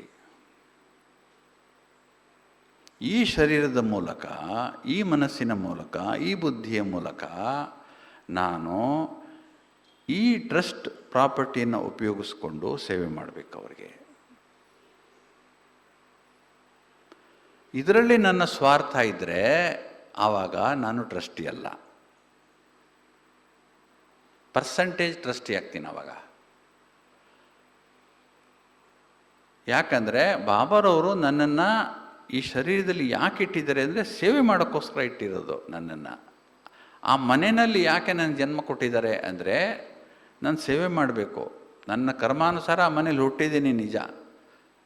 ಆ ಕರ್ಮಾನುಸಾರ ನನಗೆ ಬಂಧು ಬಾಂಧವರು ಎಲ್ಲ ಸಿಕ್ಕಿದ್ದಾರೆ ಸರಿ. ಆದರೆ ಜ್ಞಾನ ಸಿಕ್ಕಿದ ಮೇಲೆ, ನನಗೆ ಮರುಜೀವ ಜನ್ಮ ಬಂದ ಮೇಲೆ, ನಾನು ಟ್ರಸ್ಟಿ ಅಂತ ಗೊತ್ತಾದ ಮೇಲೆ ನಾನು ಈ ಟ್ರಸ್ಟ್ ಪ್ರಾಪರ್ಟಿನ ಸೇವೆಗೆ ಉಪಯೋಗಿಸ್ಕೋಬೇಕು. ಆದ್ದರಿಂದ ಟ್ರಸ್ಟನ್ನು ಬೇರೆಯವ್ರಿಗೂ ಉಪಯೋಗಿಸ್ಕೊಳ್ಬೇಕು ಅಂದರೆ ಅರ್ಥ ಏನು ಅಂದರೆ ರೆಸ್ಪೆಕ್ಟ್ಫುಲಿ ಮಾಡಬೇಕು, ಗೌರವಯುಕ್ತವಾಗಿ ಮಾಡಬೇಕು. ನನ್ನ ಮನಸ್ಸಿಗೆ ಬಂದ ನಾನು ಮಾಡೋದಲ್ಲ, ಅಲ್ಲಿ ಗೌರವ ಇರಬೇಕು ನಮಗೆ. ಮಕ್ಕಳೇ ಆಗಲಿ, ತಂದೆ ತಾಯಿಗಳೇ ಆಗಲಿ, ಬಂಧು ಬಾಂಧವರೇ ಆಗಲಿ, ರೆಸ್ಪೆಕ್ಟ್ಫುಲಿ ನಾವು ಸೇವೆ ಮಾಡಬೇಕು. ಇದನ್ನು ಬಾಬಾರು ನಮಗೆ ಕಲಿಸಿರೋದು. ಎಲ್ಲದರಲ್ಲೂ ಗೌರವ ತುಂಬಿರಬೇಕು, ಹಂಗಂಗೆ ಸುಮ್ಮನೆ ಮಾಡಬಾರ್ದು ಯಾವುದನ್ನು. ಸೊ ಎರಡನೇ ಲಕ್ಷಣ ಟ್ರಸ್ಟಿಗಳದ್ದು ರೆಸ್ಪೆಕ್ಟ್. ಮೂರನೇದು ಅನ್ಡಿವೈಡೆಡ್ ಅಟೆನ್ಷನ್. ಟ್ರಸ್ಟಿಗಳು ನೋಡಿ ಪ್ರಾಪರ್ಟಿನ ಎಷ್ಟು ಚೆನ್ನಾಗಿ ನೋಡ್ಕೊಳ್ತಾರೆ ಅಂದರೆ, ಒಂದು ದೇವಸ್ಥಾನ ಇದೆ ಅಂತ ತಿಳ್ಕೊಳ್ಳಿ. ಒಂದು ದೇವಸ್ಥಾನ ಒಂದು ಟ್ರಸ್ಟಿಗೆ ಕೊಟ್ಟಿದ್ದಾರೆ, ನೋಡ್ಕೊಳ್ಳಿ ಇದನ್ನು ಅಂತ. ಟ್ರಸ್ಟೀಸ್ ಒಂದು 10 ಜನ ಇದ್ದಾರೆ ಅಂತ ತಿಳ್ಕೊಳ್ಳಿ. ಒಬ್ಬರಾಗತ್ತೂ ಒಬ್ಬರು ಟ್ರಸ್ಟ್ ಪ್ರಾಪರ್ಟಿ ನೋಡ್ಕೋತಾನೆ ಇರ್ತಾರೆ. ಯಾರು ಬಂದು ಅಂಗಡಿ ಹಾಕೊಂಡ್ಬಿಡ್ತಾರ, ಯಾರು ಹಂಗೆ ಮಾಡ್ಬಿಡ್ತಾರ, ಹಿಂಗೆ ಮಾಡ್ಬಿಡ್ತಾರ ನೋಡ್ಕೋತಾನೇ ಇರ್ತಾರೆ. ಸುತ್ತ ಗೋಡೆ ಹಾಕಿಸ್ತಾರೆ, ಯಾರೋ ಒಳಗಡೆ ಬರೆದಿರೋಂಗೆ ಮಾಡ್ತಾರೆ, ಬೋರ್ಡ್ಗಳು ಹಾಕ್ತಾರೆ. ಟ್ರೆಸ್ ಪಾರ್ಸಸ್ ವಿಲ್ ಬಿ ಪ್ರಾಸಿಕ್ಯೂಟೆಡ್ ಅಂತ ಬೋರ್ಡ್ ಹಾಕ್ಬಿಡ್ತಾರೆ, ಎಲ್ಲ ವ್ಯವಸ್ಥೆ ಮಾಡ್ತಾರೆ. ನಾನು ಇಲ್ಲಿ ಟ್ರಸ್ಟಿ ಹಾಗೆ ಅನ್ಡಿವೈಡೆಡ್ ಅಟೆನ್ಷನ್ನ ನನ್ನ ಬಗ್ಗೆ ಕೊಟ್ಕೋಬೇಕು. ನಾನು ಯಾಕೆ ಕೊಟ್ಕೋಬೇಕು? ಇಲ್ಲವಾದರೆ ನನ್ನ ಮನಸ್ಸಿನಲ್ಲಿ ಈ ಟ್ರಸ್ಟನ್ನು ನೋಡ್ಕೊಳ್ಳೋದಕ್ಕೆ ವಿರೋಧವಾಗಿ ನನಗೆ ಮನಸ್ಸಲ್ಲಿ ಸಂಕಲ್ಪಗಳು ಬಂದ್ಬಿಡ್ತವೆ. ಈ ಟ್ರಸ್ಟ್ ಪ್ರಾಪರ್ಟಿಯನ್ನು ಯಾವುದಕ್ಕೆ ಉಪಯೋಗಿಸ್ಕೋಬೇಕೋ ಅದಕ್ಕೆ ಉಪಯೋಗಿಸಿ, ಬೇರೆದಕ್ಕೆ ಉಪಯೋಗಿಸ್ಕೊಳ್ಳೋ ಅಂಥ ವಿಚಾರಗಳು ಬಂದುಬಿಟ್ರೆ ನನಗೆ, ಅಂತಹ ಸಂಘ ಸೇರಿಬಿಟ್ರೆ ನನಗೆ, ಅದಕ್ಕೆ ಅನ್ಡಿವೈಡೆಡ್ ಅಟೆನ್ಷನ್ ಅಂದರೆ ಅಟೆನ್ಷನ್ಗೆ ಒಂದು ಚೂರು ಕುಂದು ಬರದ ಹಾಗೆ, ಗಮನಕ್ಕೆ ಚೂರು ಕುಂದು ಬರದ ಹಾಗೆ ನನ್ನನ್ನು ನೋಡ್ಕೊಳ್ಬೇಕು. ನನ್ನನ್ನು ಅಂದ್ರೇನು, ಆತ್ಮನ ಪ್ಲಸ್ ಶರೀರನ ಎರಡೂ ನೋಡ್ಕೊಳ್ಬೇಕು. Undivided attention. ಎಸ್ ಅಂದರೆ ಸೇವಿಂಗ್ಸ್. ಟ್ರಸ್ಟಿಗಳು ಯಾವಾಗಲೂ ಟ್ರಸ್ಟ್ ಪ್ರಾಪರ್ಟಿನ ವೇಸ್ಟ್ ಮಾಡಲ್ಲ, ಅಭಿವೃದ್ಧಿ ಮಾಡ್ತಾರೆ. ನಾನು ಮ್ಯಾನೇಜಿಂಗ್ ಟ್ರಸ್ಟಿಯಾಗಿ ಬಂದಾಗ ಬ್ಯಾಂಕಲ್ಲಿ ಎಷ್ಟಿತ್ತು ಗೊತ್ತಾ, ಇವಾಗ ಎಷ್ಟಿದೆ ನೋಡಿ ಬೇಕಾದರೆ ಅಂತ ಹೇಳ್ಕೊತಾರೆ. ಟ್ರಸ್ಟ್ ನೋಡ್ಕೊಡೋರು, ದೇವಸ್ಥಾನ ಇರ್ಬೋದು, ಧರ್ಮದರ್ಶಿಗಳು ಯಾರ ಇರ್ಬೋದು. ನಾನು ಇಂಪ್ರೂವ್ಮೆಂಟ್ ಮಾಡಿದ್ದೀನ ನನ್ನ ಟ್ರಸ್ಟ್ ಪ್ರಾಪರ್ಟಿನ. ನಾನು ಎಷ್ಟು ಉಳಿತಾಯ ಮಾಡ್ತೀನೋ ಅಷ್ಟು ಟ್ರಸ್ಟ್ ಪ್ರಾಪರ್ಟಿ ಜಾಸ್ತಿ ಆಗುತ್ತೆ. ಇಲ್ಲೇನು ಉಳಿತಾಯ ಮಾಡಬೇಕು ನಾವು? ಆಲೋಚನೆಗಳ ಉಳಿತಾಯ ಫಸ್ಟ್ ಮಾಡಬೇಕಾಗಿರ್ತಕ್ಕಂಥ. ಮಾತಿನ ಉಳಿತಾಯ ಮೂರನೇದು, ಮೂಮೆಂಟಿನ ಉಳಿತಾಯ ಮೂರು. ಅವಶ್ಯಕತೆ ಇದ್ದರೆ ಮಾತ್ರ ಮೂವ್ಮೆಂಟ್, ಇಲ್ಲದ್ರೆ ಮೂವ್ಮೆಂಟ್ ಇಲ್ಲ. ಎಷ್ಟು ಸುಮ್ಮನೆ ಮೂವ್ಮೆಂಟ್ ಮಾಡ್ತಾ ಇರ್ತೀವೋ ಅಷ್ಟು ನಮ್ಮ ಎನರ್ಜಿ ಕಡಿಮೆ ಆಗ್ತಾ ಹೋಗುತ್ತೆ. ಸೊ ಮೂವ್ಮೆಂಟ್ ಕೂಡ ಕಡಿಮೆ ಮಾಡಬೇಕು ನಮ್ಮದು. ಯೋಗ ಮಾಡ್ತಾ ಕೂತಿದ್ದೀವಿ ಅಂತ ಇಟ್ಕೊಳ್ಳಿ. ಯೋಗ ಅಂದರೆ ಏನು? ಕನ್ಸರ್ವೇಷನ್ ಆಫ್ ಎನರ್ಜಿ ಅಂತ ಅರ್ಥ. ಸೊ ಎನರ್ಜಿ ಕನ್ಸರ್ವೇಷನ್ ಅಂದರೆ ಎನರ್ಜಿ ಉಳಿತಾಯ ಮಾಡ್ಕೊಳ್ಳೋಕ್ಕೆ ನಾನು ಕೂತ್ಕೊಂಡಿದ್ದೀನಿ. ಮಾನಸಿಕವಾದ ಎನರ್ಜಿ, ಬೌದ್ಧಿಕವಾದ ಎನರ್ಜಿ ಮತ್ತು ಶಾರೀರಿಕವಾದ ಎನರ್ಜಿ, ಮೂರು ಎನರ್ಜಿಗಳು ಕನ್ಸರ್ವ್ ಆಗಬೇಕು ನನಗೆ. ಸೊ ಮನಸ್ಸಿನಲ್ಲಿ ನನಗೆ ಬೇಕಾದಂಥ ಸಂಕಲ್ಪಗಳು, ನನ್ನ ಒಳಿತಿಗೆ ಬೇಕಾದಂಥ ಸಂಕಲ್ಪಗಳನ್ನು ಎಷ್ಟು ಕಡಿಮೆ ಮಾಡೋಕ್ಕೆ ಸಾಧ್ಯವೋ ಅಷ್ಟು ಕಡಿಮೆ ಮಾಡಿದ್ರೆ ಅಲ್ಲಿ ಸೇವಿಂಗ್ಸ್ ಆಯ್ತಲ್ವಾ. ಮಾತು ಕೂಡ ಅಷ್ಟೇ, ಎಷ್ಟು ಅವಶ್ಯಕತೆ ಇದೆಯೋ ಅಷ್ಟೇ ಮಾತಾಡಬೇಕು. ಮನೆಯಲ್ಲಿ ನೀವುಗಳು ಮಾತಿನ ಉಳಿತಾಯ ಹೇಗೆ ಮಾಡ್ತೀರಾ? ಮಾತಾಡಲೇಬೇಕಾಗುತ್ತಲ್ಲ. ಮಾತಾಡದೇ ಇದ್ದರೆ ಡಿಸ್ಸರ್ವಿಸ್ ಆಗುತ್ತೆ ಎಷ್ಟೋ ಬಾರಿ. ಆದ್ದರಿಂದ ಯಾವಾಗ ಮಾತಾಡಬೇಕೋ ಅವಾಗ ಮಾತಾಡಬೇಕು. ಆದರೆ ಯಾವಾಗ ಟೈಮ್ ಸಿಗುತ್ತೋ ಆವಾಗ ಏಕಾಂತ ಮತ್ತು ಸೈಲೆನ್ಸ್ ಇವೆರಡು ಅಭ್ಯಾಸ ಮಾಡಬೇಕು. ಯಾವಾಗ ಟೈಮ್ ಸಿಗುತ್ತೆ ನಿಮಗೆ ನೋಡಿ. ನಿಮ್ಮ ಮನೆಯಲ್ಲಿ ನಿಮಗೆ ಯಾವ ಟೈಮ್ ಸಿಗುತ್ತೆ ಆವಾಗ ಏಕಾಂತವಾಗಿ ಕೂತ್ಕೊಂಡಿರಬೇಕು. ನಿನ್ನೆ ಬಾಬರು ಹೇಳಿದರು, ಏಕಾಂತವಾಗಿ ಕೂತ್ಕೊಂಡು ನಿಮಗೆ ನೀವು ಆಲೋಚನೆ ಮಾಡಿ, ಬಾಬಾ ನಾನು ಆತ್ಮ ಈ ಪ್ರಪಂಚಕ್ಕೆ ಸೇರಿದವನಲ್ಲ, ನಾನು ಆ ಪ್ರಪಂಚಕ್ಕೆ ಸೇರಿದವನು, ಪರಧಾಮಕ್ಕೆ ಸೇರಿದವನು. ಆದ್ದರಿಂದ ನಾನು ಈ ಶರೀರನ ಯಾವಾಗ ಬೇಕಾದರೂ ಬಿಟ್ಟು ಅಲ್ಲಿಗೆ ಹೊರಟುಬಿಡ್ತೀನಿ. ನಾನು ತಯಾರಿದ್ದೀನಿ ಅಂತ ನನಗೆ ನಾನು ಹೇಳ್ಕೊಳ್ತಾ ಇರಬೇಕು.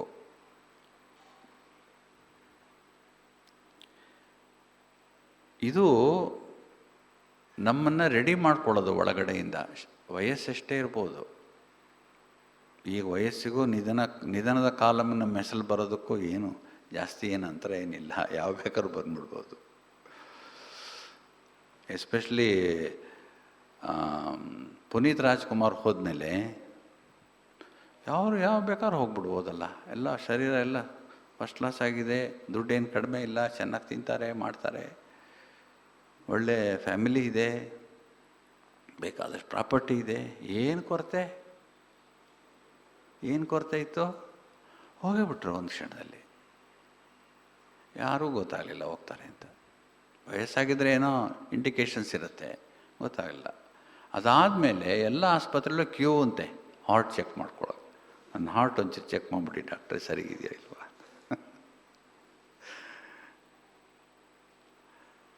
ಹಾಗೆ ನಾವು ಯಾವ ಟೈಮ್ಗೆ ಹೋಗ್ತೀವೋ ಗೊತ್ತಿಲ್ಲ. ಅದಕ್ಕೆ ಬಾಬರು ಏಕಾಂತದಲ್ಲಿರಬೇಕು ಮತ್ತು ಮೌನ ಮಾಡೋದು ಯಾಕೆ ಅಂದರೆ ಇದಕ್ಕೆ ಇರೋದು. ಮೌನ ಅಂದರೆ ನಮ್ಮ ಶಕ್ತಿಗಳನ್ನೆಲ್ಲ ಉಳಿತಾಯ ಮಾಡುವಂಥದ್ದು ಮೌನ. ಅದಕ್ಕೆ ಮನಸ್ಸಿನ ಮೌನ ಕೂಡ ಮಾಡಬೇಕು ಅಂತ ಯಾಕೆ ಹೇಳ್ತಾರೆ ಅಂದರೆ, ಅವಶ್ಯಕತೆ ಇದ್ದರೆ ಮಾತ್ರ ಆಲೋಚನೆ ಮಾಡಬೇಕು. ಅಷ್ಟು ಕಂಟ್ರೋಲ್ ಇದೆಯಾ ಕಂಟ್ರೋಲ್ ಅಷ್ಟೊಂದು?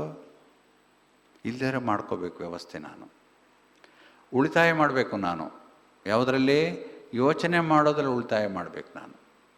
ಅದೇ ಬಿಗ್ಗೆಸ್ಟ್ ಚಾಲೆಂಜ್ ನಮಗಿರೋದು. ಬೇರೆ ಏನು ಬೇಕಾದ್ರೂ ಉಳಿತಾಯ ಮಾಡ್ತೀವಿ. 10 ರೂಪಾಯಿನಲ್ಲಿ 8 ರೂಪಾಯಿನಲ್ಲಿ ಕೆಲಸ ಮುಗಿಸ್ಬಿಟ್ಟು 2 ರೂಪಾಯಿ ಉಳಿಸ್ಬಿಡ್ತೀವಿ.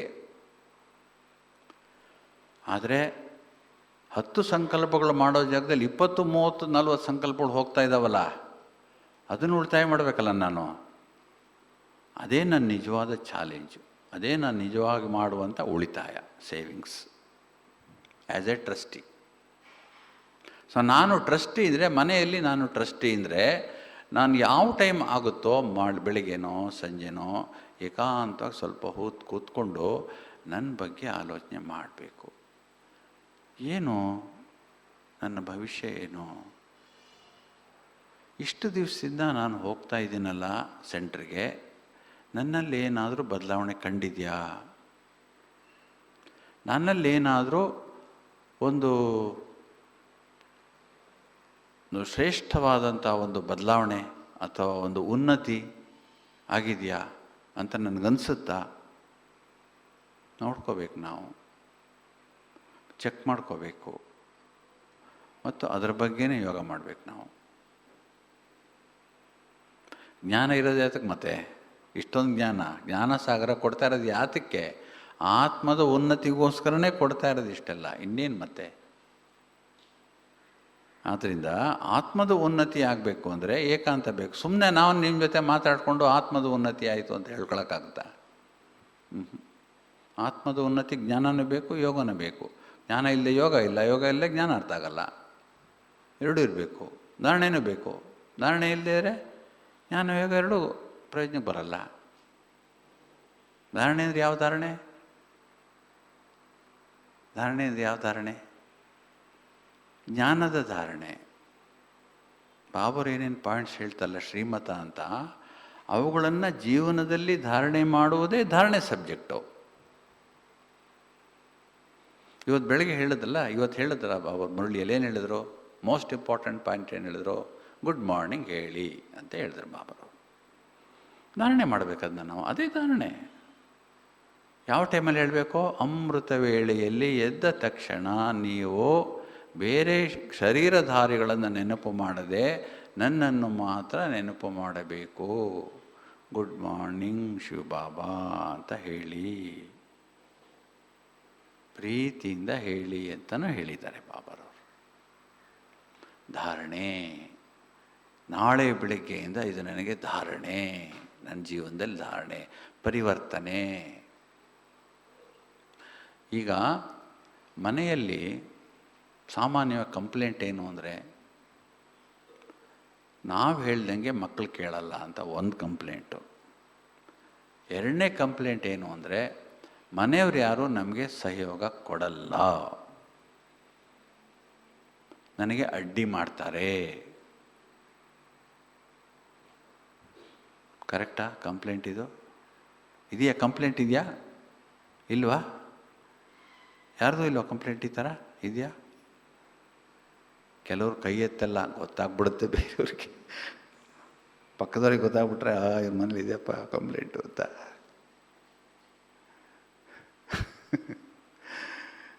ಯಾರಿಗೆ ಮಕ್ಕಳಿದೆ, ಮಕ್ಕಳಲ್ಲಿ ದೊಡ್ಡವರಾದ್ಮೇಲೆ ಹೇಳಿದ ಮಾತು ಕೇಳಲ್ಲ, ಅದೇ ಪ್ರಾಬ್ಲಮ್. ಚಿಕ್ಕವರಾದಾಗ ದರ ಎಳ್ಕೊಂಬಂದು ಕೂರಿಸ್ತಾ ಇದ್ರಿ ನೀವು, ಎಲ್ಲಿಗೆ? ಸೆಂಟ್ರಿಗೆ ಬರ್ತಾಯಿದ್ದು. ಈಗ ಕೇಳಲ್ಲ, ಕಾಲೇಜಿಗೆ ಹೋಗಿ ಶುರು ಮಾಡ್ಬಿಟ್ರಲ್ಲ, ಕಂಪನಿ ಬೇರೆ ಆಗೋಯ್ತು, ಬರಲ್ಲ.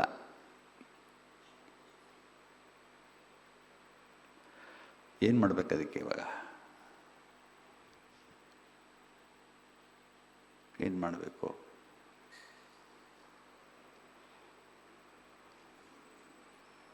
ಏಕಾಂತತೆ ಮತ್ತು ಮೌನ ಮತ್ತು ನಮ್ಮಲ್ಲಿ ಆಗುವಂಥ ಪರಿವರ್ತನೆ.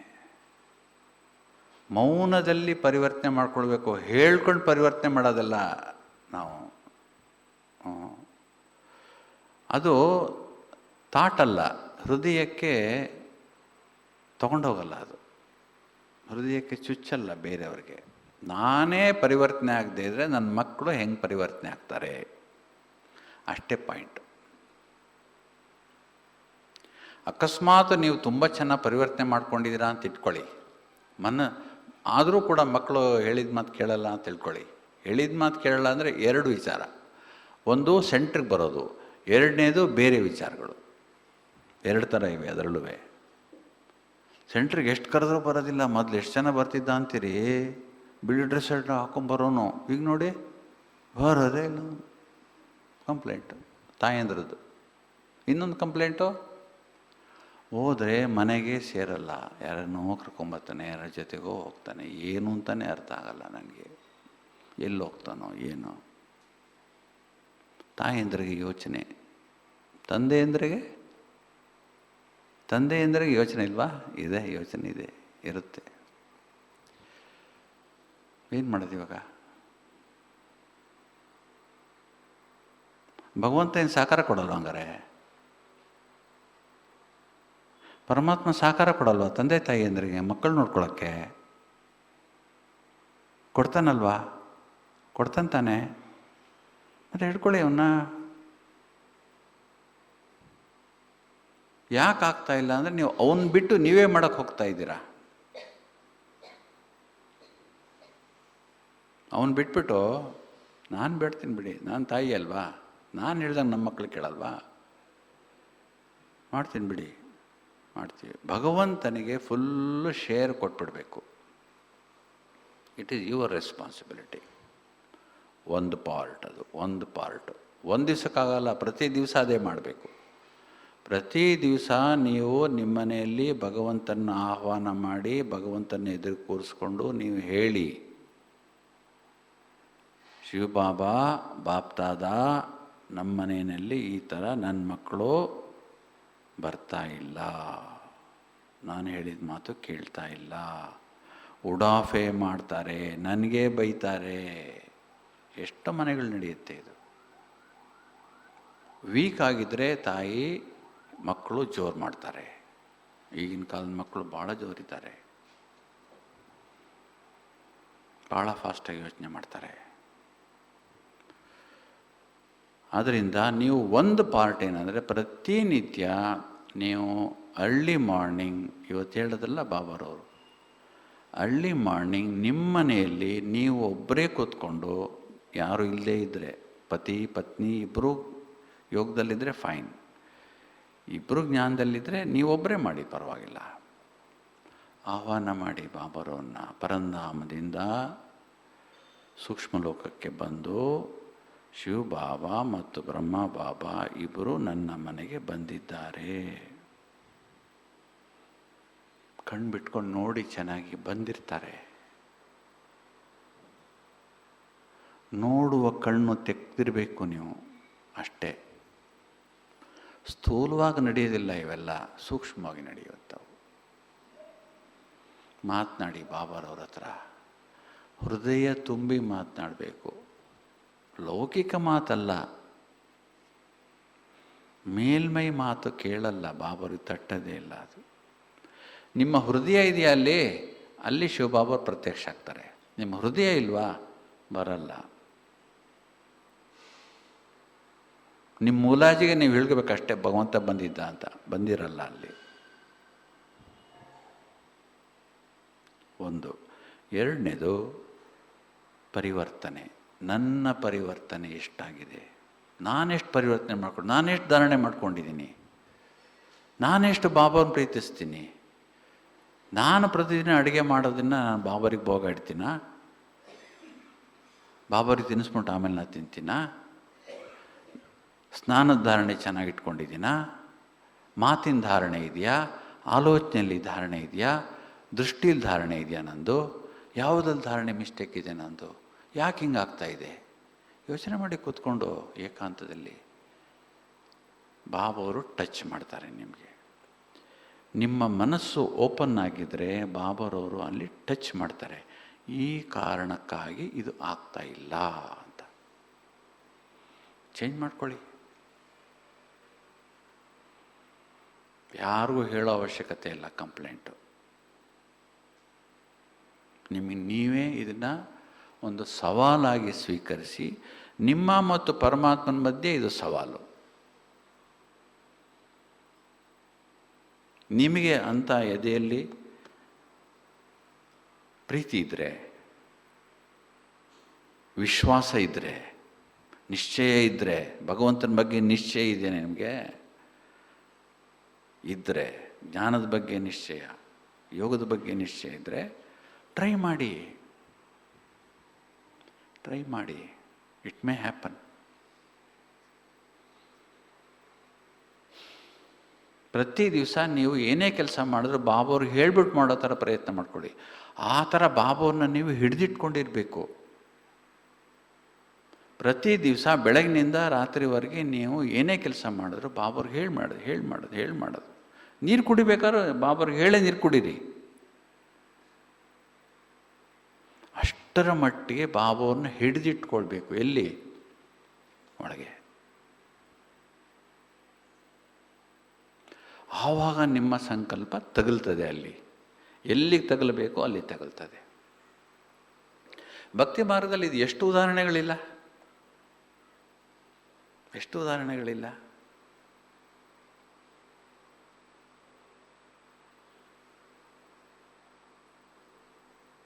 ವಿಷಾನೇ ಕೊಟ್ಬಿಟ್ರು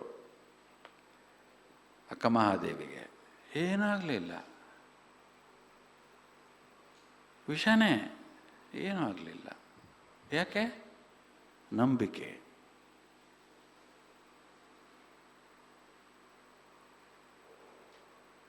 ಆದ್ದರಿಂದ ಮಕ್ಕಳ ಬಗ್ಗೆ ನೀವು ಎಚ್ಚರವಾಗಿರಬೇಕು. ಒಂದು, ಮಕ್ಕಳನ್ನ ನೋಡ್ಕೊಳ್ಳೋದು ಕೂಡ ತಂದೆ ತಾಯಿಯಂದರು ಯೋಚನೆ ಮಾಡಿ ಮಾಡಬೇಕು. ಒಂದು ಭಾಳ ಹಿಂದಿನ ಒಂದು ಮಾತಿದೆ, ಮಕ್ಕಳನ್ನ ಹೆಂಗೆ ನೋಡ್ಕೊಳ್ಬೇಕು ಅಂದರೆ 0 to 5 years, 5 to 15 years, 15 years and above, 3 classes, 3 varieties. 0 to 5 years ನಿಮ್ಮ ಮನೆಯಲ್ಲಿದ್ದರೆ ಮಕ್ಕಳನ್ನ ಹೆಂಗೆ ನೋಡ್ಕೋಬೇಕು? ಅಗಾಧವಾದ ಪ್ರೀತಿ. ಅಗಾಧವಾದ ಪ್ರೀತಿ ಅಂದರೆ ನೀವು ಎಷ್ಟು ಅದಕ್ಕಿಂತ ಪ್ರೀತಿ ಯಾರೂ ಕೊಡೋಕ್ಕಾಗಲ್ಲ, ಅಷ್ಟು ಪ್ರೀತಿ ಕೊಡಬೇಕು. ಹೆದರಿಸಬಾರ್ದು, ಬೈಬಾರ್ದು, ಹೊಡಿಬಾರ್ದು. 0 to 5. ಪೊಲೀಸ್ನವ್ನು ಬಂದ ನೋಡು ಕೊಟ್ಬಿಡ್ತೀನಿ, ನೆವರ್. 0 to 5 ಮಕ್ಕಳಿಗೆ ಹೇಳಲೇಬಾರ್ದು. ಸಬ್ಕಾನ್ಷಿಯಸ್ ಕೂತ್ಕೊಂಡ್ಬಿಡುತ್ತೆ ಮಕ್ಕಳಿಗೆ. ಅದೇ ಹೇಳೋಕ್ಕೆ ಶುರುವಾಗುತ್ತೆ, ಪೊಲೀಸನ್ನು ಬರ್ತಾನೆ ಇವಾಗ ಅಂತ ಅದೇ ಹೇಳುತ್ತೆ. ನೀವು ಊಟ ಮಾಡಿಸ್ಬೇಕು, ಅದಕ್ಕೆ ನಿಮ್ಮ ಕೆಲಸ ನಿಮ್ಗೆ ಬೇಗ ಆಗ್ಬಿಡ್ಬೇಕು. ನಿಮ್ಗೆ ಬೇರೆ ಕೆಲಸಗಳಿರ್ತಾವಲ್ಲ, ಅದಕ್ಕೆ ಏನು ಮಾಡ್ತೀರಿ, ಅವ್ನು ಬಂದ ಇವನು ಬಂದ ಅಂತ ಬಾಯಿಗೆ ತುರುಕ್ಬಿಡ್ತೀರಿ, ತಿನ್ಬಿಡುತ್ತೆ ಅದು. ಹಾಗೆ ಒಳಗಡೆನೂ ತುರುಕ್ಕೊಂಬಿಟ್ಟಿರ್ತದೆ, ಅದು ಸಬ್ಕಾನ್ಷಿಯಸಲ್ಲಿ ಕೂತ್ಕೊಂಡ್ಬಿಡುತ್ತೆ. ಪೊಲೀಸ್ನವ್ರಿಗೆ ನಾನು ಹೆದರ್ಕೋಬೇಕು, ಪಕ್ಕ ಇಡೀ ಜೀವನ ಅದು ಮುಗಿದಾಯಿತು. ಆದ್ದರಿಂದ 0 to 5 maximum love, maximum love. 5 to 15 love and law balance. Love and law balance. ಶಿಸ್ತಿರಬೇಕು ಮಕ್ಕಳಲ್ಲಿ. ಬರೀ ಪ್ರೀತಿನೇ ಕೊಡೋದು ಹೋಗೋದಲ್ಲ, ಏನು ಕೇಳ್ತದೆ ಕೊಡಿಸ್ತಾ ಹೋಗೋದಲ್ಲ. ನೋ ನೋ ನೋ ನೋ, ಕೊಡಿಸ್ಬಾರ್ದು ಹಾಗೆ ಮಕ್ಕಳಿಗೆ. ಅವಶ್ಯಕತೆ ಇದ್ದರೆ ಮಾತ್ರ ಕೊಡಿಸ್ಬೇಕು. ದುಡ್ಡು ಬೇಕಾದಷ್ಟು ಇರ್ಬೋದು ನಿಮ್ಮ ಹತ್ರ, ಮಕ್ಕಳನ್ನ ಹಾಗೆ ಮಾಡಬಾರ್ದು. 5 to 15 ಮಕ್ಕಳನ್ನು ಡಿಸಿಪ್ಲಿನ್ನಾಗಿ ಬೆಳೆಸಿ. ಡಿಸಿಪ್ಲಿನ್ ಅಂದರೆ ಏನು ಕಲಿಸಿ ಮಕ್ಕಳಿಗೆ. ನಾವು ಶಿಸ್ತಾಗಿದ್ದರೆ ಮಕ್ಕಳು ಶಿಸ್ತಾಗಿರ್ತವೆ. ಮಕ್ಳಿಗೆ ಬೇಡ ಅನ್ನೋದು ನಾವು ಅದನ್ನು ಮಾಡೋದಾದ್ರೆ ಮಕ್ಕಳು ನೋಡಿ ಕಲಿಯೋದೇ ಜಾಸ್ತಿ. ಯಾವುದನ್ನು ಬೇಡ ಅಂತ ಹೇಳ್ಬಿಟ್ಟು ನಾವು ಮಾಡ್ತೀವಲ್ಲ ಅಪ್ಪ ಅಮ್ಮಂದರು, ಅವು ಫಸ್ಟ್ ಅಂತ ಹಿಡ್ದು ಬಿಡ್ತವೆ. ನೀನು ಹಂಗೆ ಮಾಡ್ತಿದ್ದೆ ಅವತ್ತು ಅಂತ ಹೇಳಿ ಬಿಡ್ತವೆ ಎಲ್ಲರ ಎದುರುಗಡೆ. ಆದ್ದರಿಂದ ಮಕ್ಕಳ ಎದುರುಗಡೆ ನಾವು ತುಂಬ ಕೇರ್ಫುಲ್ ಆಗಿರಬೇಕು. ಯಾಕೆಂದರೆ ಗ್ರಾಸ್ಪಿಂಗ್ ಟೈಮ್ ಅದು. 5 to 15 years, ಹೈಸ್ಕೂಲ್ ಮುಗಿಯೋವರೆಗೆ. ಹೈಸ್ಕೂಲ್ ಮುಗಿದು PU ಹೋದರು ಅಂತ ತಿಳ್ಕೊಳ್ಳಿ, ಸಂಘ ಶುರುವಾಗುತ್ತೆ. ಮಕ್ಕಳಿಗೆ ಆಲೋಚನಾ ಶಕ್ತಿ ಶುರುವಾಗುತ್ತೆ. ಬೇರೆ ಬೇರೆ ಎಲ್ಲ ಕೈಗೆ ಸಿಗ್ತಾ ಹೋಗುತ್ತೆ ಮಕ್ಕಳಿಗೆ. ಆವಾಗ ಮಕ್ಕಳನ್ನು ಫ್ರೆಂಡ್ಸ್ ಥರ ನೋಡ್ಕೋಬೇಕಂತೆ. ಫ್ರೆಂಡಿಗೆ ಹೇಗೆ ನೀವು ಬುದ್ಧಿವಾದ ಹೇಳ್ತೀರಿ, ಪ್ರೀತಿನೂ ಇರಬೇಕು, ಶಿಸ್ತಿನೂ ಇರಬೇಕು, ಬುದ್ಧಿವಾದನೂ ಇರಬೇಕು. ಮತ್ತು ಅದರಲ್ಲಿ ನೀವೇ ಲೀಡರ್ ಆಗಬೇಕು, ಮಾಡಿ ತೋರಿಸೋದ್ರಲ್ಲಿ. ಅಗೈನ್ ನಮ್ಮನ್ನೇ ಬೆಟ್ ಮಾಡಿ ತೋರಿಸ್ತವೆ ಮಕ್ಕಳು, ನೀನು ಸರಿಗಿಲ್ಲ ಅಂತ. ಆದ್ದರಿಂದ 15 and above ನಿಮ್ಮನೇಲಿ ಮಕ್ಕಳಿದ್ರೆ ದಯವಿಟ್ಟು ಆ್ಯಸ್ ಎ ಫ್ರೆಂಡ್ ನೋಡಿ, ಆ್ಯಸ್ ಎ ಫ್ರೆಂಡ್ ಅಡ್ವೈಸ್ ಮಾಡಿ. ಫಿಸಿಕಲ್ ಚೇಂಜಸ್ ಆಗ್ತಾ ಇರ್ತದೆ, ಮೆಂಟಲ್ ಚೇಂಜಸ್ ಆಗ್ತಾ ಇರ್ತದೆ, ಎಮೋಷ್ನಲ್ ಚೇಂಜಸ್ ಆಗ್ತಾ ಇರ್ತದೆ. As A mother and father ನೀವೆಲ್ಲ ಚೇಂಜಸ್ಸು ನೋಡ್ತಾ ಇರ್ತೀರಿ, ಅಬ್ಸರ್ವ್ ಮಾಡ್ತಾ ಇರ್ತೀರಿ. ಆ್ಯಸ್ ಎ ಫ್ರೆಂಡ್ ಗೈಡ್ ಮಾಡಿ, ಫೋರ್ಸ್ ಮಾಡಬೇಡಿ ಮಕ್ಕಳಿಗೆ, ಮುರಿದೋಗ್ಬಿಡುತ್ತೆ. ಆವಾಗ ಇದೇ ಪ್ರೀತಿನ ಅವ್ರು ಬೇರೆಯವ್ರ ಹತ್ರ ಹುಡುಕೋತಾರೆ, ಫ್ರೆಂಡ್ಶಿಪ್ ಜಾಸ್ತಿ ಆಗುತ್ತೆ. ಆವಾಗ ಏನು ನಮ್ಮದು ಕಂಪ್ಲೇಂಟು, ಫ್ರೆಂಡ್ಸ್ ಹತ್ರ ಎಲ್ಲ ಹೇಳ್ಕೊತಾನೆ, ನನಗೂ ಹೇಳಲ್ಲ ಏನುವೆ. ಯಾಕೆ ಹೇಳಲ್ಲ? ಮಿಸ್ಸಿಂಗ್ ಲಿಂಕ್ ಇದೆ, ಎಮೋಷನಲಿ ಮಿಸ್ಸಿಂಗ್ ಲಿಂಕ್ ಇದೆ. ಎಮೋಷ್ನಲಿ ಬಾಂಡೇಜ್ ಇದ್ದರೆ ಏನೂ ಹೆದರ್ಕೋಬೇಕಾಗಿಲ್ಲ. ಅದಕ್ಕೆ ಇಲ್ಲಿ ಕರ್ಕೊಂಬರ್ಬೇಕು ಅನ್ನೋದು ಮೋಸ್ಟ್ ಇಂಪಾರ್ಟೆಂಟ್ ಥಿಂಗ್. ಮಕ್ಕಳನ್ನು ಯಾಕೆ ಟೀನೇಜಲ್ಲಿ ಕರ್ಕೊಂಡು ಬರಬೇಕು ಅಂದರೆ, ವಿತಿನ್ 15 ಇಯರ್ಸ್, 5 to 15 ಇಯರ್ಸ್ ಮಕ್ಕಳನ್ನ ಯಾಕೆ ಕರ್ಕೊಂಬರ್ಬೇಕು? ಇಲ್ಲಿ ಫೌಂಡೇಶನ್ ಬೀಳುತ್ತೆ. ಸಂಸ್ಕಾರದ್ದು, ಸಂಸ್ಕೃತಿದು, ಬುದ್ಧಿವಂತಿಕೆದು, ಗೌರವ ಕೊಡೋದು, ಶಿಸ್ತು ಎಲ್ಲದ್ರದ್ದು ಬರುತ್ತೆ ಇಲ್ಲಿ. ಅದಕ್ಕೆ ನಿಮ್ಮ ಮೊಮ್ಮಕ್ಕಳಿದ್ರೆ ಮೊಮ್ಮಕ್ಕಳನ್ನ ಕರ್ಕೊಂಬನ್ನಿ, ಮಕ್ಕಳಿಗೆ ಹೇಳ್ಬಿಟ್ಟು ಕರ್ಕೊಂಬನ್ನಿ ಮೊಮ್ಮಕ್ಕಳನ್ನು. ಆದ್ದರಿಂದ ಎಲ್ಲದಕ್ಕೂ ಮೂಲ ಏನು ಅಂದರೆ ನಾನೇ. ನಮ್ಮ ಮನೇಲಿ ನಾನು ಬದಲಾವಣೆ ಆಗದೆ ಇದ್ದರೆ ಆಗೋದಿಲ್ಲ. No chance. You can't expect people to change like that. ಸಾಧ್ಯ ಇಲ್ಲ. ಅದು ಆಗ್ಬೋದು, ಕೆಲವ್ರ ಮನೆಯಲ್ಲಿ ಆಗ್ಬೋದು, ಅವ್ರ ಅದೃಷ್ಟ. ಕೆಲವ್ರಿಗೆ ಅದೃಷ್ಟ ಇರ್ತದೆ, ಅಂಥದೇ ಪತ್ನಿ ಅಂಥದೇ ಪತಿ ಸಿಕ್ಕಿರ್ತಾರೆ, ಅಂಥದೇ ಮಕ್ಕಳು ಹುಡ್ತಾರೆ, ಅವರ ಅದೃಷ್ಟ ಅಷ್ಟೇ. ಎಲ್ಲರ ಮನೆಯಲ್ಲೂ ಆಗಿರೋದಿಲ್ಲ. ಆದ್ದರಿಂದ ನೀವು ಎಷ್ಟು ಏಕಾಂತವಾಗಿರ್ತೀರಾ ಮನೆಯಲ್ಲಿ ಟೈಮ್ ನೋಡಿಕೊಂಡು, ಮತ್ತು ಎಷ್ಟು ನೀವು ಮೌನದ ಅಭ್ಯಾಸ ಮಾಡ್ತೀರಾ, ಅಷ್ಟು ನಿಮ್ಮಲ್ಲಿ ಬದಲಾವಣೆ ಆಗ್ತಾ ಹೋಗುತ್ತೆ. ಅದರ ಜೊತೆಗೆ ಜ್ಞಾನ ಮತ್ತು ಯೋಗದ ಅಭ್ಯಾಸ ಮಾಡಬೇಕು ಮನೆಯಲ್ಲಿ. ಜ್ಞಾನದ ಅಭ್ಯಾಸ ತುಂಬ ಇಂಪಾರ್ಟೆಂಟ್. ಎಲ್ಲ ಇರೋದು ಜ್ಞಾನದಲ್ಲೇ ಇರೋದು, ಇನ್ಫಾರ್ಮೇಷನಲ್ಲೇ ಇರೋದು ಎಲ್ಲನೂ ಕೂಡ. ಅದರಲ್ಲೂ ಅಷ್ಟೊಂದು ಶಕ್ತಿ ಇದೆ. ಯಾಕೆಂದರೆ ಬೇರೆ ಇನ್ಫಾರ್ಮೇಷನ್ ಅಷ್ಟು ಶಕ್ತಿ ಇಲ್ಲ. ಇದು ಪರಮಾತ್ಮ ಹೇಳ್ತಾ ಇರೋದನ್ನ ಶಕ್ತಿ ಜಾಸ್ತಿ ಇದರಲ್ಲಿ. ನಾವು ಓಪನ್ ಅಪ್ ಆಗಿಬಿಡ್ತೀವಿ. ಭಗವಂತ ಹೇಳಿರೋದು, ಆದ್ದರಿಂದ ಓಪನ್ ಅಪ್ ಆಗಿಬಿಡ್ತೀವಿ ನಾವು ಕೂಡ. ಎಲ್ಲ ಒಳಗಡೆ ಕೂತ್ಕೊಳ್ಳುತ್ತೆ.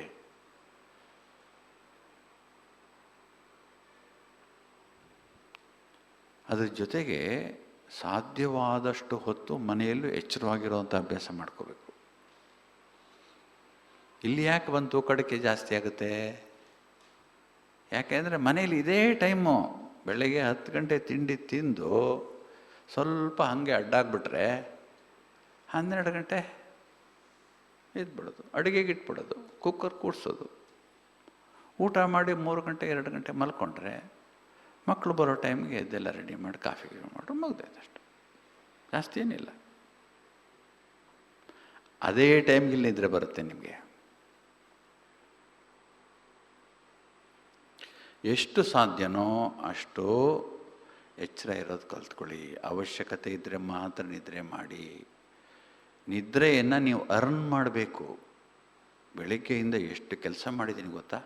ಅರ್ಧ ಗಂಟೆ ಮಲ್ಕೋತೀನಿ. ಎಸ್, ಸುಮ್ಮನೆ ಮಲ್ಕೋಬೇಕು, ಟೈಮ್ ಆಯ್ತಲ್ಲ ಮಲ್ಕೊಂಬಿಡ. ಟೈಮ್ ನೋಡ್ಕೊಂಡು ಊಟ ಮಾಡೋದು, ಟೈಮ್ ನೋಡ್ಕೊಂಡು ಮಲ್ಕೊಳ್ಳೋದು, ಅದು ಡಿಸಿಪ್ಲಿನ್ ಅಲ್ಲ ಅದು. ಅಂಥ ಅಭ್ಯಾಸಗಳು ಮಾಡ್ಕೊಂಡಿರ್ಬೇಕು. ಎಚ್ಚರಾಗಿದ್ದೇನು ಮಾಡೋದು ನಾನು ಮತ್ತೆ? ಅಂಥ ಅಭ್ಯಾಸಗಳು ಮಾಡ್ಕೊಳ್ಳಿ. ಓದೋದು, ಬರೆಯೋದು, ಹೊಸದೇನಾದ್ರು ಕಲಿಯೋದು ಮಾಡ್ಕೊಳ್ಳಿ. ಕಲೀರಿ ಏನಾದ್ರು ಹೊಸ್ತು. ಅದಕ್ಕೇನು ವಯಸ್ಸೇನಿಲ್ಲ ಕಲಿಯೋದಕ್ಕೆ. ಯಾರು ಏನು ಅಂದ್ಕೊಳ್ಳಲ್ಲ. ಕಲ್ತ್ಕೊಳ್ಳಿ, ಏನು ತೊಂದರೆ ಇಲ್ಲ.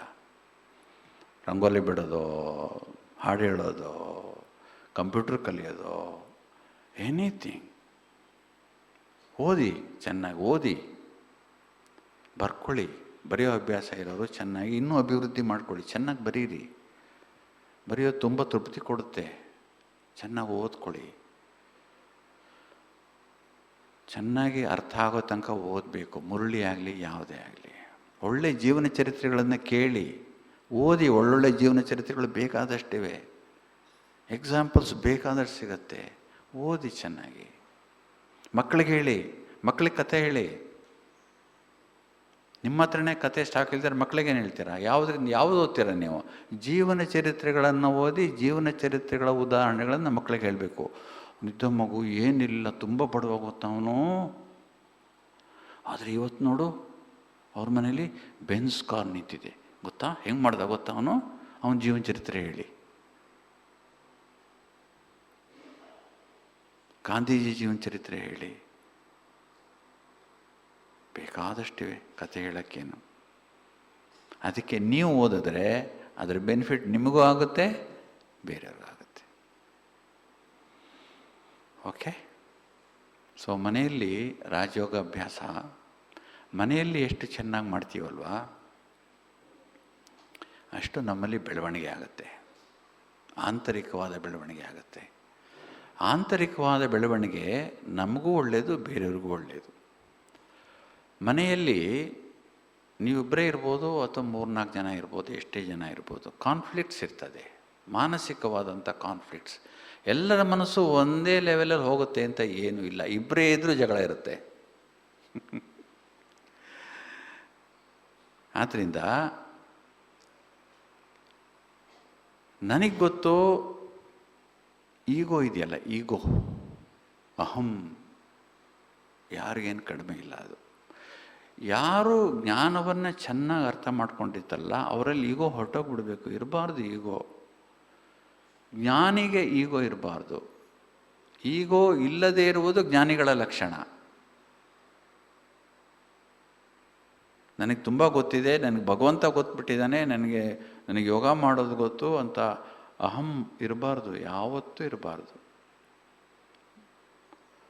ಅಹಂಕಾರ ಇದ್ದರೆ ನನ್ನ ನಾಶ ಗ್ಯಾರಂಟಿ. ಅದು ಅಹಂಕಾರ ಬದಲಾವಣೆ ಮಾಡ್ಕೋಬೇಕು. ಅದಕ್ಕೆ ಓದಬೇಕು, ತಿಳ್ಕೊಳ್ಬೇಕು, ಅಹಂಕಾರ ನಾಶ ಮಾಡ್ಕೋಬೇಕು. ಎಂಥ ಶ್ರೇಷ್ಠವಾದ ನಾಲೆಡ್ಜ್ ಇದು, ಎಂಥ ಶ್ರೇಷ್ಠವಾದ ಯುಗ. ನಾನು ಎಷ್ಟು ಮಹಾ ಕಲ್ತಿದ್ದೀನಿ ಇದರಲ್ಲಿ ಏನು ನಾನು ಅಹಂಕಾರ ಪಡೋದಿದೆ? ಇದರಲ್ಲಿ ಏನು ಮಹಾ ಗೊತ್ತು ನನಗೆ ಜ್ಞಾನ? ಬಾಬಾರು ಹೇಳಿರೋ ಎಲ್ಲ ಮುರಳಿನೂ ಓದ್ಕೊಂಡ್ಬಿಟ್ಟಿದ್ದೀನಿ ನಾನು. ಬಾಬಾರು ಹೇಳಿರೋ ಎಲ್ಲ ವಿಚಾರ ನನಗೆ ಗೊತ್ತಿದೆಯಾ? ಏನೋ ಒಂದು ಪ್ರಿಕ್ ಆಫ್ ದಿ ಪಿನ್ನಲ್ಲಿ ಅಷ್ಟೇ ಗೊತ್ತಿರೋದು ನಮಗೆ. ಗೊತ್ತಿದೆ ಅನ್ನೋ ಆಗಿದ್ರೆ ಅದುವೇ.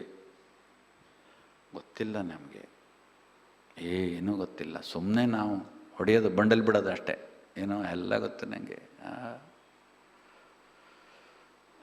ಇದು ಜಾಸ್ತಿ ದಿವಸ ನಡೆಯಲ್ಲ. ಗೊತ್ತಿದೆ ಅನ್ನೋರು ಏನೂ ಕಲಿಯೋಕ್ಕೆ ಹೋಗಲ್ಲ. ಗೊತ್ತಾ ನಿಮಗೆ? ಎಲ್ಲ ಗೊತ್ತಿದೆ ನನಗೆ, ಎಲ್ಲ ಗೊತ್ತಿದೆ ಅನ್ನೋರು ಏನೂ ಕಲಿಯೋಕ್ಕೆ ಹೋಗಲ್ಲ. ಸ್ಟಾಪ್. ಬರ್ಕೊಳ್ಳೋದು ನಿಲ್ಲಿಸ್ಬಿಡ್ತಾರೆ. ಗೊತ್ತಿದೆ ಅನ್ನೋರು ಬರೆಯೋದು ನಿಲ್ಲಿಸ್ತಾರೆ ಫಸ್ಟ್. ಎಲ್ಲ ಗೊತ್ತಿದ್ರೆ ಇನ್ನೇನು ಬರ್ಕೊಳ್ಳೋದಿದೆ? ದಿವಸ ಅದೇ ಆತ್ಮ ಪರಮಾತ್ಮ ಬ್ರಹ್ಮ, ಅದು ಅಷ್ಟೇ.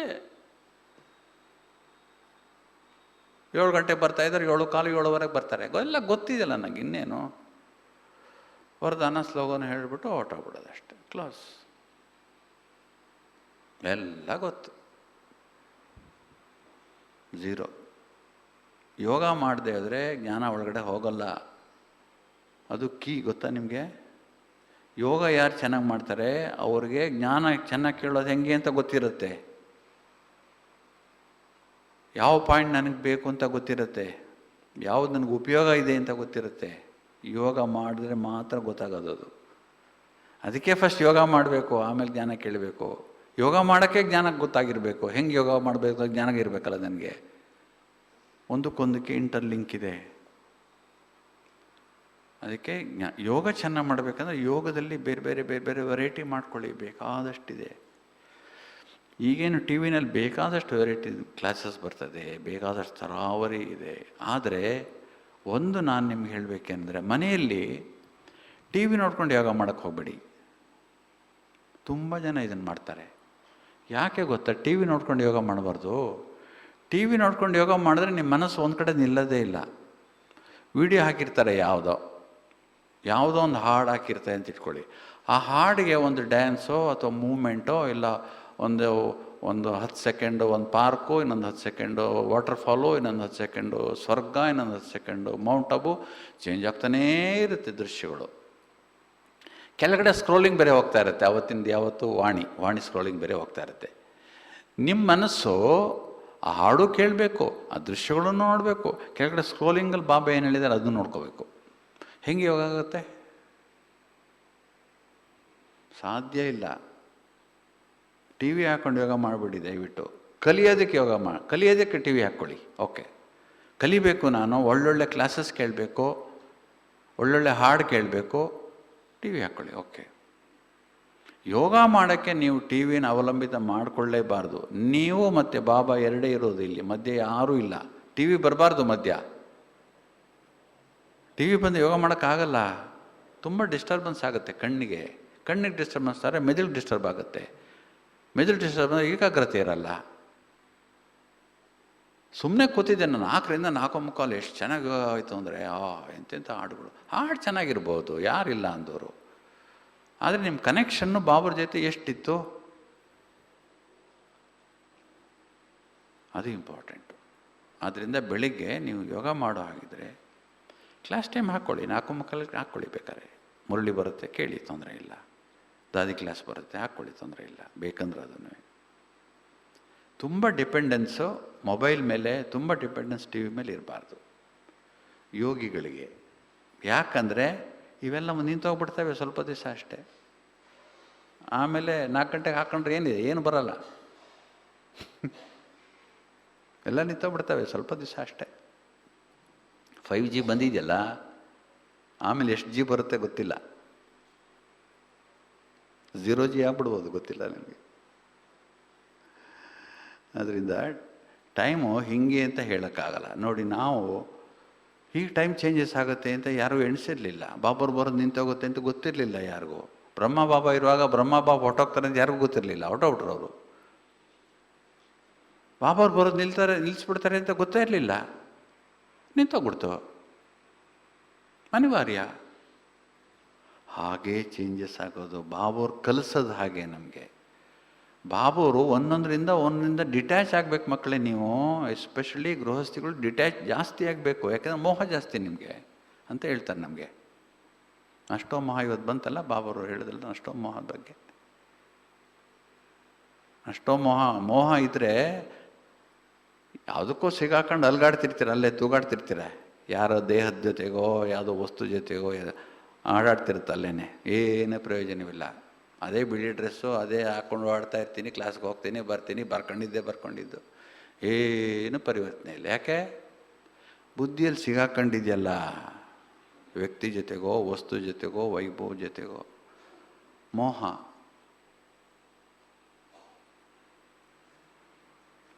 ಅದಕ್ಕೆ ಬಾಬರು ಹೇಳೋದು, ಗೃಹಸ್ಥಿಗಳು ಟ್ರಸ್ಟಿಗಳಾಗಬೇಕು, ಗೃಹಸ್ಥಿಗಳು ರಾಜಯೋಗಿಗಳಾಗಬೇಕು. ನಾನು ರಾಜಯೋಗಿ ಆಗಬೇಕು, ಕರ್ಮೇಂದ್ರಿಯಗಳನ್ನು ಕಂಟ್ರೋಲ್ ಇಟ್ಕೊಳ್ಬೇಕು. ಅಷ್ಟರ ಮಟ್ಟಿಗೆ ನಮ್ಮ ವ್ಯವಸ್ಥೆಯನ್ನು ನಾವು ಮಾಡ್ಕೋಬೇಕು. ಇಲ್ಲವಾದರೆ ಸಮಯ ಪಾಠ ಕಲಿಸತ್ತೆ. ಇದು ಮಾತ್ರ ಗ್ಯಾರಂಟಿ. ಸಮಯ ಪಾಠ ಕಲಿಸುತ್ತೆ. ಉಳಿದಿರೋದು ಒಂದೇ, ಪಶ್ಚಾತ್ತಾಪ. ಕೊನೆಗೆ ಉಳಿಯೋದು ಯಾವುದೋ ಪಶ್ಚಾತ್ತಾಪ ಅಷ್ಟೇ. ಅಯ್ಯೋ ಹೋಗಿದ್ದೇರಿ ಇಲ್ಲಿ ನಾನು ಬಟ್ಟಿಗೆ, ಎಲ್ಲ ಹೇಳ್ಕೊಟ್ರಪ್ಪ ನನಗಲ್ಲಿ. ಮನೆಗೆ ಬಂದಮೇಲೆ ಯಾಕೋ ಏನೋ ಆಗಲೇ ಇಲ್ಲ ನನಗೆ. ಹಿಂಗೆ ಆಗಿ ಪ್ರತಿ ವರ್ಷ ಹಿಂಗೆ ಆಗ್ತಾನೆ ಇದ್ದರೆ ಪಾಠ ಕಲಿಸುತ್ತೆ ಡ್ರಾಮಾ ಚೆನ್ನಾಗಿ. ಈಗ ನಿಮಗೆ ಟೈಮ್ ಇದೆ, ನಿದ್ದೆ ಹೊಡ್ಕೊಂಡು ಟೈಮ್ ವೇಸ್ಟ್ ಮಾಡಬೇಡಿ, ಎಚ್ಚರವಾಗಿರಿ. ಬಂದಿರೋದು ಕಲಿಯೋಕ್ಕೆ, ಸಂಪಾದನೆ ಮಾಡೋಕ್ಕೆ. ಚೆನ್ನಾಗಿ ಕಲ್ತ್ಕೊಳ್ಳಿ. ಇದನ್ನೇ ಮನೆಯಲ್ಲಿ ಪ್ರಾಕ್ಟೀಸ್ ಮಾಡಬೇಕು ನೀವು. ಇಲ್ಲಿಗೆ ಮಾತ್ರ ಅಲ್ಲ, ಇದು ಮನೆಗೆ ಹೇಳ್ಕೊಟ್ಟಿರೋದನ್ನ ಎಲ್ಲರೂ 3 ದಿವಸ ಏನು ಹೇಳ್ಕೊಡ್ತಾರಲ್ಲ, ಯಾರಿಗೆ ಹೇಳ್ಕೊಡೋದು? ಆತ್ಮಕ್ಕೆ ಮನೆಯಲ್ಲಿ ಹೋಗಿ ಅಭ್ಯಾಸ ಮಾಡೋದು ಹೆಂಗೆ, ಯೋಚನೆ ಮಾಡೋದು ಹೆಂಗೆ, ನಿಮಗೆ ಮನೆಗೆ ಹೋಗಿ ಪ್ರಾಕ್ಟೀಸ್ ಮಾಡೋಕ್ಕೆ ಮನೇಲಿ ಬೇರೆ ಅಲ್ಲ, ಮನೆಯಲ್ಲೂ ಅದೇ ಇರೋದು, ಮನೆಯಲ್ಲೂ ಇದೇ ಯೋಗನೇ ಇರೋದು. ಯೋಗ ಬರೀ ಸೆಂಟ್ರಲ್ಲಿದ್ದಾಗ ಮಾತ್ರ ಅಲ್ಲ, ಯೋಗ ಮನೇಲಿದ್ದರೂ ಯೋಗ ಆಗಬೇಕು. ಆ ಥರ ನೀವು ಪ್ಲ್ಯಾನ್ ಮಾಡ್ಕೋಬೇಕು, ವ್ಯವಸ್ಥೆ ಮಾಡ್ಕೋಬೇಕು. ನೀವೊಬ್ಬರೇ ಇರೋದು, ನೀವು ಒಂಟಿ ಅಂತ ತಿಳ್ಕೊಂಬಿಡಿ. ಯಾವಾಗಲೂ ಯು ಆರ್ ಅಲೋನ್, ನೀವು ಒಂಟಿ. ನಿಮ್ಮ ಜೊತೆಗೆ ಬಾಬಾ ಅಷ್ಟೇ ಇರೋದು. ಉಳಿದಿದ್ದು ಯಾವುದು ಗ್ಯಾರಂಟಿ ಇಲ್ಲ ಪ್ರಪಂಚದಲ್ಲಿ. ಏಕ್ ಬಾಪ್ ದೂಸರಾ ನ ಕೋಯಿ. ಅದೊಂದೇ ಗಟ್ಟಿ, ಅದೊಂದನ್ನೇ ಬಲವಾಗಿ ಇಟ್ಕೊಳ್ಳಿ. ನಿಮ್ಮ ಮನಸ್ಸಲ್ಲಿ ಏನೇನಿದೆ ಎಲ್ಲ ಬಾಬರು ಈಡೇರಿಸ್ತಾರೆ. ಯಾಕೆಂದರೆ ಅವನ ತಂದೆ, ನಾವು ಮಕ್ಕಳು. ತಂದೆ ಕೆಲಸ ಏನೋ, ಮಕ್ಕಳಿಗೆ ಏನೇನಿದೆ ಆಸೆ ಎಲ್ಲ ಈಡೇರಿಸ್ತಾರೆ. ಈಶ್ವರೀಯ ವಿದ್ಯೆಗೆ ಬೇಕಾದಂಥ ಎಲ್ಲವನ್ನು ನಿಮಗೆ ಕೊಡ್ತಾರೆ. ಯಾಕೆಂದ್ರೆ ಸರ್ವಶಕ್ತಿವಂತ ಅವನು, ಕೊಡ್ತಾನೆ ನಮಗೆ. ಅದಕ್ಕೆ ಅವನ್ನ ಯಾವಾಗಲೂ ಜೊತೆಗಿಟ್ಕೊಂಡಿರಬೇಕು. Okay, thank you. ಓಂ ಶಾಂತಿ.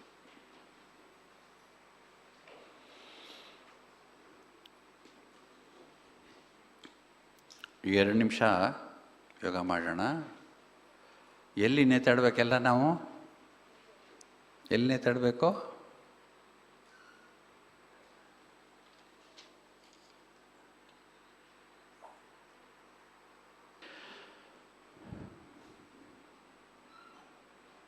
ಒಂದು ಕ್ಷಣದಲ್ಲಿ ಎಲ್ಲ ಪರನಾಮ ಕೊಟ್ಟುಕೊಡ್ಬೇಕೀಗ. ನಾನು ಆತ್ಮ ಪರನಾಮದಲ್ಲಿದ್ದೀನಿ.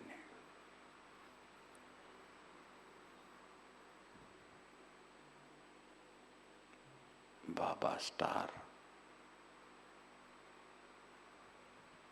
ನಾನು ಸ್ಟಾರ್.